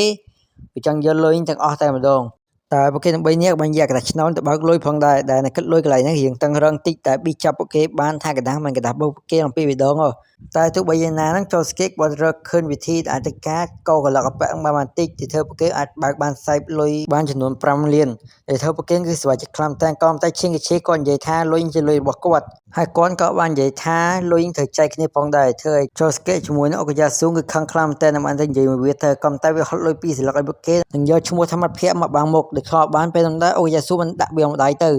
ៅมันយកกระดาษលុយ5លានយកត្រឡប់ទៅវិញផងដែរគឺហ្នឹងពេលហ្នឹងឈិងជីវិតខឹងខ្លាំងតែបានការប្រភេទ stand របស់វាទៅឲ្យបហាពួកគេតែម្ដងនឹងបានការកឆក់យកជាមួយខ្សែលុយត្រឡប់ទៅវិញផងដែរព្រោះឈិងជីក៏បានប្រាប់កម្មពួកគេថាបើសិនពួកគេហ៊ានតាមវានឹងគឺសម្រាប់ពួកគេចោលហើយបានប្រភេទជាមួយ stand របស់វាទៅខំស៊ីជើងរបស់យ៉ាស៊ូតែម្ដងតែគាត់គឺឈឺចាប់ខ្លាំងតែក៏តែពេលហ្នឹង Crazy Diamond ទៅការវាយជួយគាត់តាន់ហើយឈិងជីបានការរត់ចេញទីកន្លែងបាត់ទៅឃើញចឹងពួកគេក៏បានការដេញតាមវាទៅតែវាបានការរត់យឺតខ្លាំងតែចឹងហើយបានការដេកឲ្យ stand របស់វាលើកតែម្ដងតែ stand របស់វាគេថាសាហាវខ្លាំងតែលើកឡើងលើអញ្ចាំងបានថែមទៀតហើយឃើញចឹងពួកគេបានការតោងឡើងលើអញ្ចាំងតាមវាផងដែរទៅហើយពេលពួកគេការឡើងដល់លើហ្នឹងផងដែរវាបានការកាត់កំពង់ទៅយកកន្លែងហ្នឹងចោលតែម្ដងដែលធ្វើកំពង់ទៅយកធ្លាក់ខាងក្រោមនឹងចង់ទម្លាក់សម្រាប់ពួកគេចោលកំតែពេលហ្នឹង Crazy Diamond ទៅការជួសកំពង់ទៅយកហ្នឹងវិញធ្វើពួកគេទៅការឡើងទៅលើបានសម្រេចតាមតែការទៅប្រឈមមុខនឹងជាសែបពីវាផងដែរក៏តែពេលចូលស្កេតមានអារម្មណ៍ថាគាត់គឺដូចជាស្រវឹងខ្លាំងតែដោយសារវាបានបើប្រាច់ជាមួយ stand របស់វាបាញ់ទៅការបាញ់បញ្ចូលជាមួយសៀងចូលក្នុងខ្លួនរបស់ចូលស្កេតនិងអូយ៉ាស៊ូធ្វើពួកគេគឺថាស្រវឹងហើយមិនត្រឹមតែម្ដងពួកវាបានការវាយទម្លុះជាមួយនឹងតបកភ្នែករបស់ចូលស្កេតតែម្ដងហើយគាត់គឺមានអារម្មណ៍ឈឺចាប់ខ្លាំងតែខែហ្នឹងពេលដែរអូយ៉ាស៊ូបានការឲ្យលុយវាទៅកាន់វាវិញទៅហើយនៅពេលវាបានភ្លេចខ្លួនទៅពេលដែរអូយ៉ាស៊ូបានប្រែជាមួយ stand របស់គាត់ទៅការទាញយកជាមួយខ្សែទៅឲ្យចូលស្កេតហើយពេលបានខ្សែភ្លាមពេលហ្នឹងចូលស្កេតមិនចាំយូរការហែកខ្សែចោលទៅម្ដងនឹងឲ្យកដាខ្សែទាំងអស់ហ្នឹងហោះតាមខ្យល់អស់ទៅតែខែហ្នឹងឈិងបានប្រភេទជាមួយ stand របស់វាឲ្យរត់តាមជាមួយនឹងកដាខ្សែត្រឡប់មកវិញហើយដោយសារ stand វាទៅអស់ពេលហ្នឹងចូលស្កេតជាមួយអូយ៉ាស៊ូនឹងការទៅរើវាតែម្ដងវាមិនញ៉ាំម្ដាយទៅតែចូលស្កេតបានចាប់វាបានការខោកវាខោកយកតែម្ដងធ្វើវាយំហើយពេលគាត់តកាដាស់ទឿនវាច្រឡំពេលហ្នឹងវាបានការភ្ញាក់ខ្លួនត្រឡប់មកវិញដែលវាមិនស្មានថាដោយសារតែលុយធ្វើវានឹងការភ្លេចចំណងមិត្តភាពតឲ្យសោះចឹងហើយបានការសុំទោសពួកគេតែម្ដងទៅនឹងបាននិយាយថាវានឹងគឺធ្វើចឹងទៀតទេព្រោះពួកគេទាំង3នាក់បាននាំគ្នាទៅបើកលុយដំតែម្ដង ដែលឈិងឈីចង់ទៅស៊ីពួកគេទៀតក៏តែលើកនឹងថាចូលស្កេតជាមួយនឹងអូកាយ៉ាស៊ូទៅកាធៀមកាប់ដៃហើយ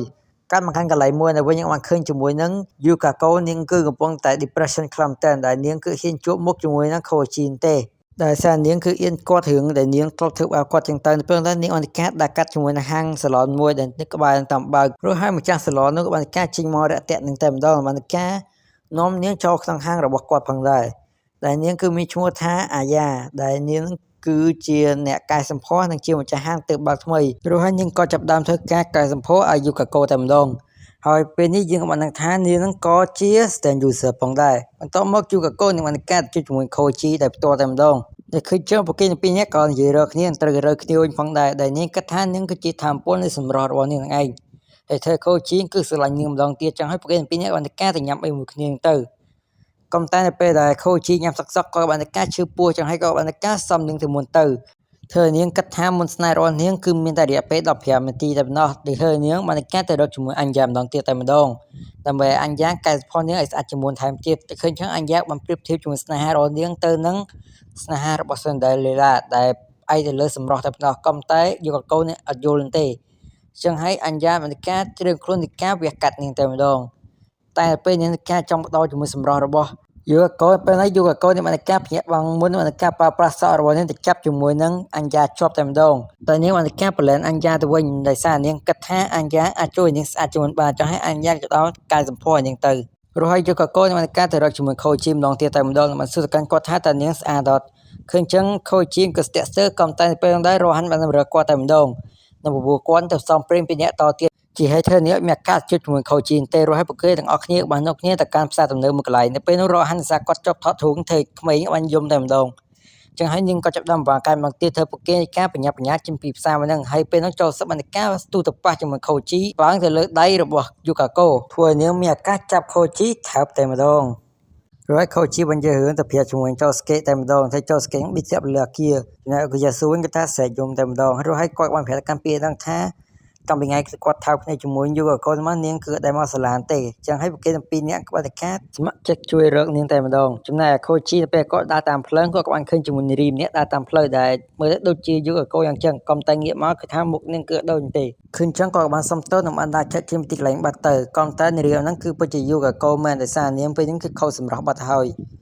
chẳng hay những bạn cá thể rớt chúng mình những anh giao đòi toa tem đòn bạn cá pro pro sợ rồi những bạn hát cảnh niênยังไงอันยามประโกนสำหรับរបស់នាងត្រឡប់មកវិញផងដែរក៏តែអញ្ញានេះបានបដិសេធមកនិយាយថាសម្រាប់តែយកហើយគឺអាចប្រកល់ឲ្យទៅវិញបានទេគឺយូកាកូហ្នឹងនាងអ្នកសម្រាប់ចិត្តខ្លួនឯងក៏តែពេលហ្នឹងខូជីក៏បានទៅកាត់តាមអត់តាន់បានដឹងថាម្នាក់ស្រីមួយហ្នឹងគឺពិតជាយូកាកូពិតមែនពេលម្ដាយអញ្ញាបានទៅកាត់បញ្ចេញជាមួយសម្រាប់ជាច្រើនចេញមកតែម្ដងតែក្នុងហ្នឹងគឺមានមុខរបស់យូកាកូហ្នឹងឯងហើយបើសិនយូកាកូរកឃើញនាងយកទៅក៏តែរកឃើញទេនាងគឺនឹងត្រូវខូចមុខចឹងរហូតតែម្ដងរឿងធ្វើយូកាកូពិបាកសមាជិកខ្លាំងតែនធ្វើនាងគឺស្វែងរកមុខម្នាក់ឃើញទេចឹងហើយនាងក៏សមាជិកឲ្យខូជីរកនាងទៅព្រោះនាងគឺសម្រេចចិត្តហើយថាទោះបីជាខូជីរកខុសហ្នឹងក៏នាងហ្នឹងក៏សមាជិកទទួលស្គាល់ផងដែរដែលលឺចឹងទៅពេលដែរខូជីក៏សមាជិកថាគាត់ជ្រើសរើសយកមុខមួយតែម្ដងដើម្បីយកវាងឲ្យទៅកាន់យូកាកូពាក់តែម្ដងហើយនៅពេលនេះបានការដាក់លើមុខរបស់នាងក៏បានគិតថាមុខវាត្រូវធ្វើនាងគិតថាសមាជិកខ្លាំងតែនតាមក៏ប៉ុន្តែមុនហ្នឹងគឺថាខូជីរកខនទេក៏តែអញ្ញានាងបានការសម្រេចចិត្តបដោឲ្យត្រូវវិញភាសានាងគឺជាជាលើសេចក្តីស្នេហារបស់ទាំងពីរនឹងឯងកាន់មកកាន់ផ្ទះមួយដែលវិញយើងបានឃើញជាមួយបរមនេះតែគាត់គឺកំពុងតែអង្គុយខាត់កញ្ចក់ដៃរបស់គាត់រួចហើយគាត់បានការដើរទៅរកជាមួយប្រពន្ធរបស់គាត់តែម្ដងដែលប្រពន្ធរបស់គាត់គឺនាងកំពុងតែអង្គុយตักបាយរួចហើយក៏បានការដកយកជាមួយចិញ្ចៀនយកពាក់ជាមួយដៃរបស់នាងតែម្ដងហើយនាងគឺមានត្រឹមដៃតែប៉ុណ្ណោះហើយយើងក៏បានឃើញជាមួយនឹងជីវិតប្រចាំថ្ងៃរបស់គាត់ផងដែរដែលមានមនុស្សច្រើនបានកាត់សរសើរកាន់គាត់ទៅលើការងារមុខរបរជាមួយជីវិតរស់នៅរបស់គាត់ដែលមើលទៅដូចជាមនុស្សជោគជ័យនិងសាមញ្ញម្នាក់តែប៉ុណ្ណោះហើយគាត់បានការចូលក្នុងហាងលក់នំមួយកន្លែងនៅពេលគាត់បានចូលដល់គាត់បានឃើញជាមួយសាំងវិចមួយដែលគាត់ចូលចិត្តចឹងហើយគាត់បានការយកដៃយកទៅការទៅប៉ះជាមួយនំតែម្ដងហើយនៅពេលដៃទៅការចាក់ជាមួយនំធ្លុះគាត់ក៏បានការយកដៃទៅបៀមតែម្ដងរួចហើយក៏បានការទិញនំទៅអង្គុយញ៉ាំនៅក្រុមដើមឈើតែម្ដងដែលគយគន់ជាមួយទេសភាពនៅទីក្រុងម៉ារីយ៉ូនឹងឯងហើយនៅពេលគាត់ចង់ញ៉ាំពេលដែរគាត់បាននិយាយថាដៃចាប់ដើរលួយមានក្លិនស្អុយហើយចឹងហើយគាត់បានតែការយកដៃទៅទុកក្នុងបាវសិនទៅនឹងអង្គុយញ៉ាំនំធម្មតាវិញហើយពេលហ្នឹងផងដែរយើងក៏បានឃើញឈៀងបានតែការដើរជួយជាមួយចូលស្កេជាមួយកាយ៉ាស៊ូ ក្នុងដៃរបស់គាត់ក៏មានជាមួយនំមួយថងផងដែរហើយនៅពេលគាត់ភ្លេចខ្លួនពេលឆ្កែក៏បានការយកនំរបស់គាត់ទៅបាត់ពេលគាត់ទៅការងាករកមើលគាត់ក៏បានឃើញថានំរបស់គាត់គឺនៅក្នុងនំឈើមួយចឹងហើយគាត់បានការដើរយកនំរបស់គាត់ត្រឡប់ទៅវិញទៅដែលបានដឹងថានំគឺជានំរបស់ Kira នឹងឯងហើយទៅឃើញចឹង Kira ក៏បញ្ញាទៅរកជាមួយនំរបស់គាត់មកវិញតែគាត់ខ្លាចថានៅពេលណាដែលឈៀងឈីបើកជាមួយកញ្ចប់នំរបស់គាត់នោះ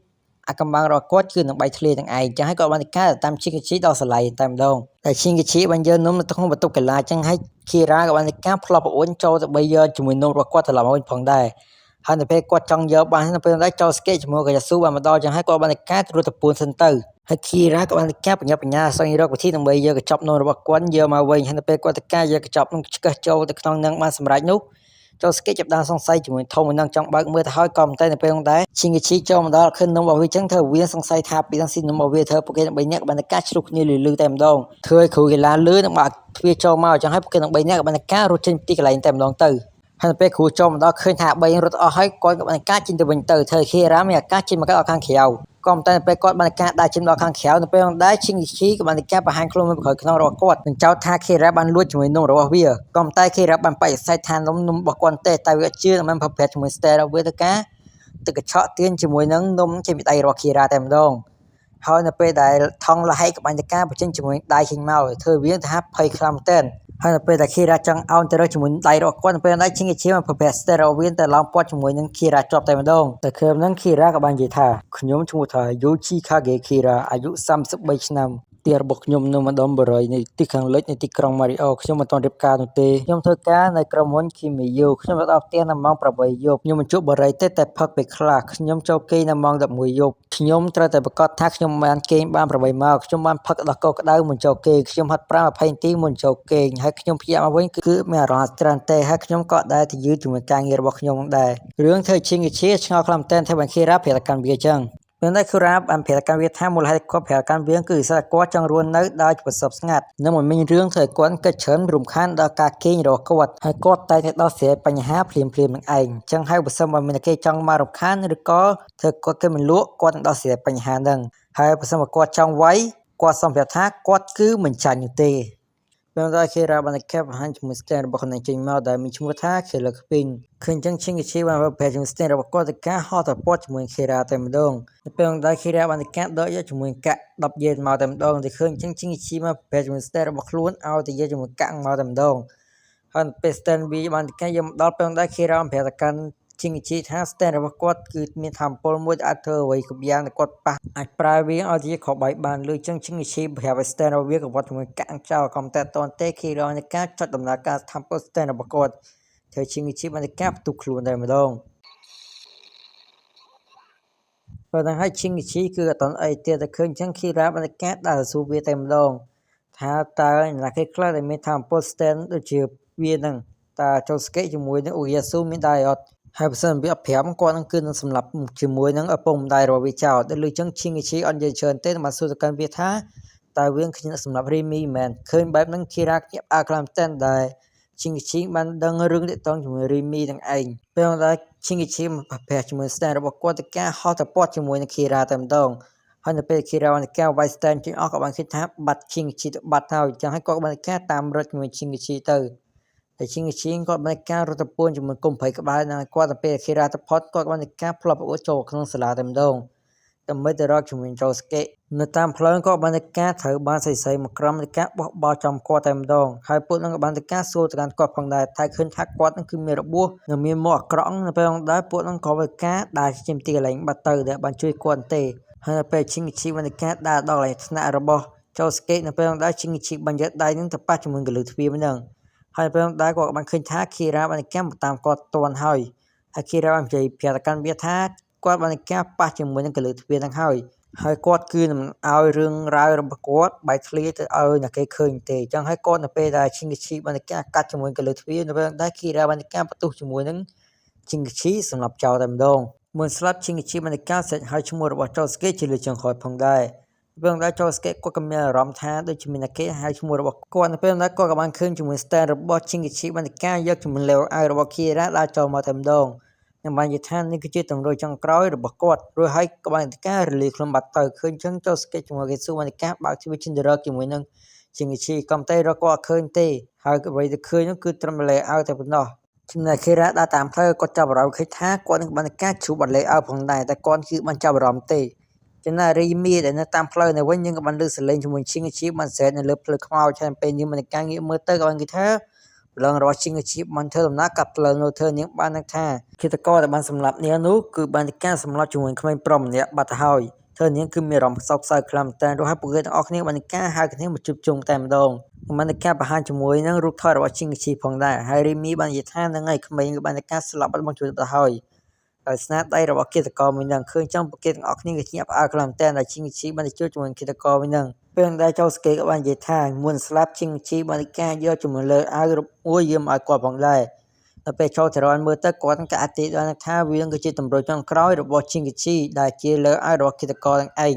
ហើយឈីងឈីគឺជា stand user ក៏តែ Kira ហ្នឹងគឺអាចសម្រាប់ជាមួយនឹង stand user បានអញ្ចឹងមានថា Kira គឺជាអ្នកប្រើប្រាស់ stand ដូចពួកគេនឹងឯងចឹងហើយវាគឺប្រកាសជាមិនធម្មតាទេ stand វាអាចសម្រាប់មនុស្សដោយមិនរក្សាដានទុកអ្វីសំបីបន្តិចចឹងហើយចូលទៅរកប្រតិកម្មពួកនឹងថាបើសិនបើពួកគេបានស្គាល់ទៅជួយជាមួយឃាតករដែលចៃដន្យឬដោយរបៀបណាមួយដែលខាតកំទៅប្រឈមមុខមួយស្មើជាមួយវាសោះព្រោះថាឃាតករមើលទៅគឺធម្មតាទេចឹងហើយបញ្ជប់វាដែលខាតទៅហៅគ្នាឬក៏ជិមទីកន្លែងសិនទៅកំទៅប្រឈមមុខជាមួយវាព្រោះហើយពួកគេទាំងអស់គ្នាបានកម្មបំបីផ្លូវគ្នាចេញត្រឡប់ទៅកម្មផ្ទះរៀងខ្លួនវិញតែម្ដង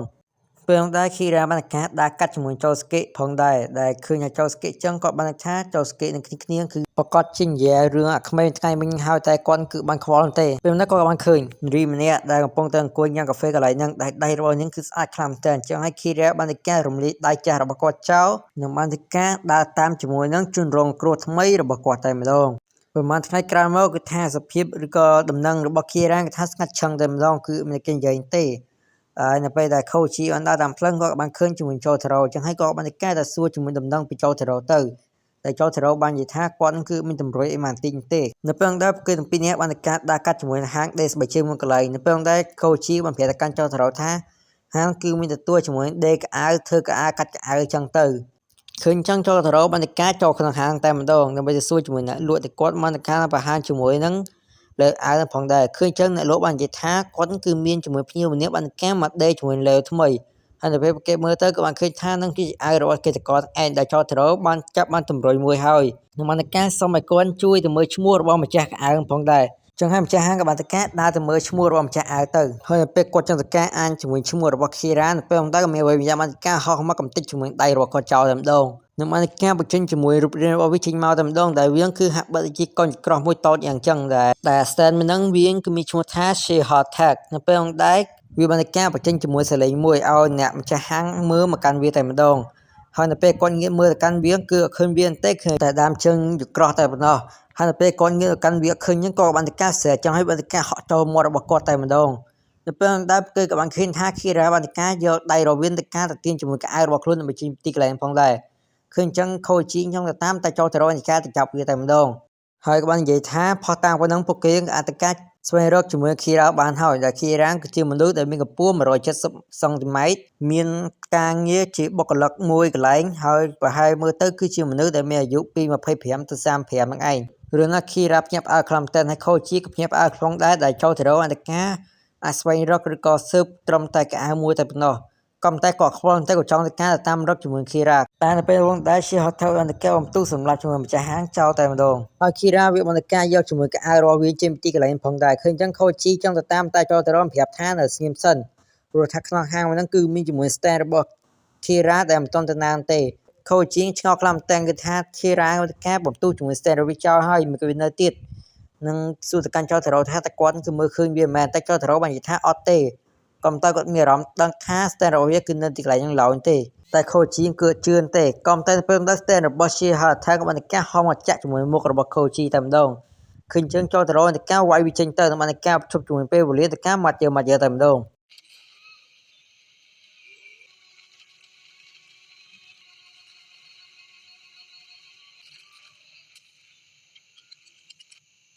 កំតែ stand នឹងវាតាន់ខ្លាំងតែសំបីកតាដៃវស្សាផ្លូវហ្នឹងក៏អាចវាយវាងឲ្យមានរបួសធ្ងន់ផងដែរចូលទៅរងព្យាយាមការហែកចាប់ហែកមាត់វាហងអីផងក៏តែវាងគឺនៅតែអីហើយនៅពេលដែរខូជីប្រាប់ថាគាត់បានលឺសលេងជាមួយនឹងការបំទុះចឹងឲ្យចូលទៅរកការគប់វាចេញក្រៅបង្អួតតែម្ដង តែ stand គឺវាអត់ទៅលឿនទៅណានទេនៅពេលដែល Koji មកប្រភេទជាមួយ stand របស់គាត់ចេញទៅស្វែងរកជាមួយ Kira តែចូលទៅរកហាមវាមិនក៏វាស្ដាប់ដែរនៅពេលដែលវាបានឃើញជាមួយ Kira ដើរមានឆ្ងាយឆ្ងាយខ្លាំងតែធ្វើវាឆ្ងល់ថាតើហើយបើបាញ់ stand វិញនៅខ្លាំងទៀតទោះបី Kira នៅឆ្ងាយឆ្ងាយក៏ដោយតែវាគឺបាក់ជឿខ្លាំងតែព្រោះហើយនៅពេលដែលយើងបានគេថា stand ហ្នឹងវាមិនមែនការវាយប្រហារតាមរយៈមើលឃើញទេតែវាវាយប្រហារទៅតាមរបស់ណាដែលមានកម្ដៅក្ដៅជាងមើលទៅកាន់ស្តនភាពនឹងឯងមួយណាក្ដៅគឺវាយអាហ្នឹងហើយនៅពេលដែលបានការហត់ទៅរកជាមួយនឹង Koji ភាសា Koji គាត់គឺបានការយក stand របស់គាត់จิ้មក្នុងខ្លួនរបស់គាត់ទៅឆ្ងាយពេកធ្វើគាត់ទៅការអាចប្រភេទ stand របស់គាត់នឹងការពារខ្លួនទាន់ចឹងហើយចូលទៅរកការប្រឈុតជាមួយពេលវេលានៅបានការយកឈើមកកោសបង្កើតជាគុតភ្លើងតែម្ដងហើយនៅពេលវេលាដល់វិញនៅពេលដែលឈរទៅបានការផ្លាប់ដល់គោដៅទៅរកជាមួយនឹងកន្លែងរបស់ចូលទៅរកវិញហើយបានការហត់ទៅបំទុះជាមួយនឹងកន្លែងដាច់ភ្លើងហ្នឹងធ្វើចូលទៅរកបានការនៅក្បែរហ្នឹងផ្ទុះរបួសធ្ងន់តែម្ដងឃើញហ្នឹង Koji គឺថាភ័យខ្លាំងតែព្រោះថាវាគឺជាកំហុសរបស់គាត់ដែលធ្វើចូលទៅរកមានរបួសធ្ងន់ក៏តែមានពេលយូរច្រើនទេស្អាតតែជាហត់ថាំងវាគឺអត់តន់អីទេបានការផ្លាស់ប្ដូរទឹកដើមមកតាមពួកគេទៀតចឹងហើយ Koji បានការព្យាយាមអស់ចូលទៅរកជាទីកន្លែងហ្នឹងបានការបើកពូភ្លើងជាហត់ថាំងការទៅវាយកំទេចពូភ្លើងសិនបានការនាំចូលទៅរកចូលផ្ទះបាយហើយក៏បានការព្យាយាមស្វែងរកកន្លែងណាដែលមានកម្ដៅហ្នឹងតែវាគឺបាក់រកខ្លាំងតែនហើយសំបីឆ្កាំងនិយាយតែគាត់បកាប្រឆាហ្នឹងក៏វាអត់ក្ដៅទៀតនៅពេលដែលជា hot tag បានការចូលមកដល់ចឹងហើយ Koji បានការសម្រេចចិត្តបញ្ចេញជាមួយ stand របស់គាត់ Echo R2 មកតែម្ដងហើយបានការចេញទៅតល់ជាមួយនឹងជា hot tag ផងដែរពេលដែល Kira ដែលពងឈើកន្លែងភ្លើងស្តំក៏មានអារម្មណ៍ថាជា hot tag របស់គាត់ធ្វើការយូរខ្លាំងតែនក៏តែគាត់ភ័យទេសាជា hot tag វាគឺមានចំណុចខ្សោយតែចឹងហើយគាត់គឺអត់មានបារម្ភថាគេយកឈ្នះបន្តិចនឹងឡើយ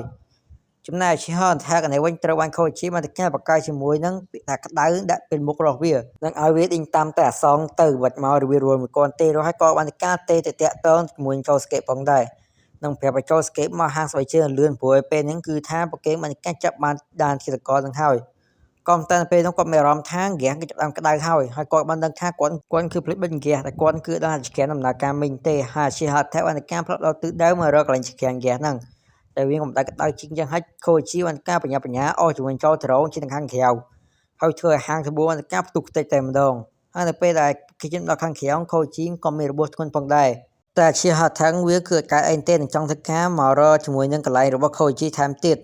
ក៏តែពេលនោះ stand របស់ Koji បានការវិវត្តខ្លួនទៅកាន់ Echo R3 ចេញមកតែម្ដងបានការស្ទុះទៅសួរជាមួយនឹង Koji ថាគាត់ត្រូវធ្វើអីគេក៏តែ Koji គាត់ដឹងថាធម្មពល stand Echo R3 គឺជាអ្វីទេចឹងហើយគាត់មិនថា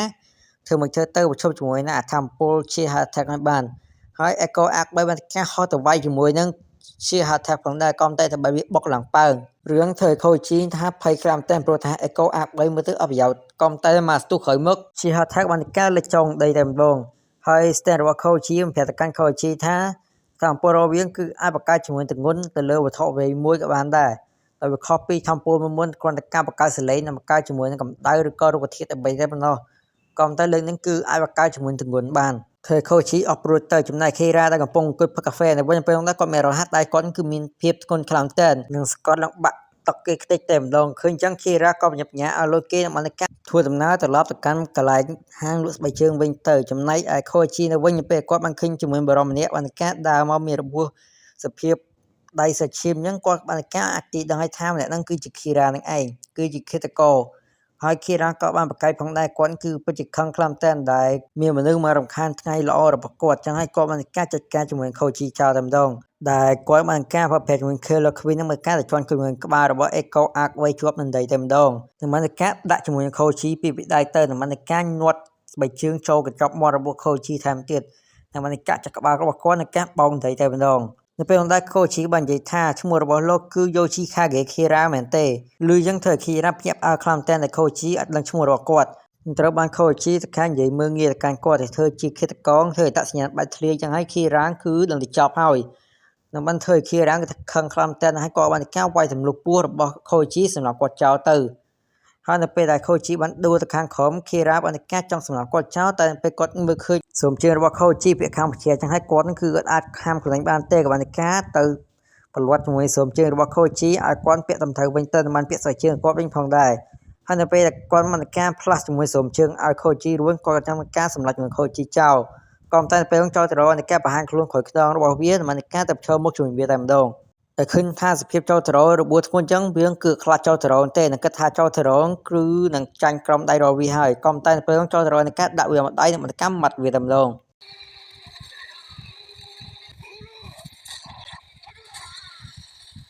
ហើយក៏បានតែការដួលម្នាក់ទៀតទៅនៅពេលដែលចូលស្កេជាមួយកាយ៉ាស៊ូបានធ្វើដំណើរដល់ទីកន្លែងហ្នឹងដើម្បីឃើញជាមួយមនុស្ស3នាក់បានដេកសន្លប់នៅទីកន្លែងហ្នឹងពួកគេទាំងពីរនាក់ក៏ញ៉ាំចូលទៅជួយហើយនៅពេលដែលខេរ៉ាក៏បានតែការភ្ញាក់មកតែម្ដងហើយឃើញថា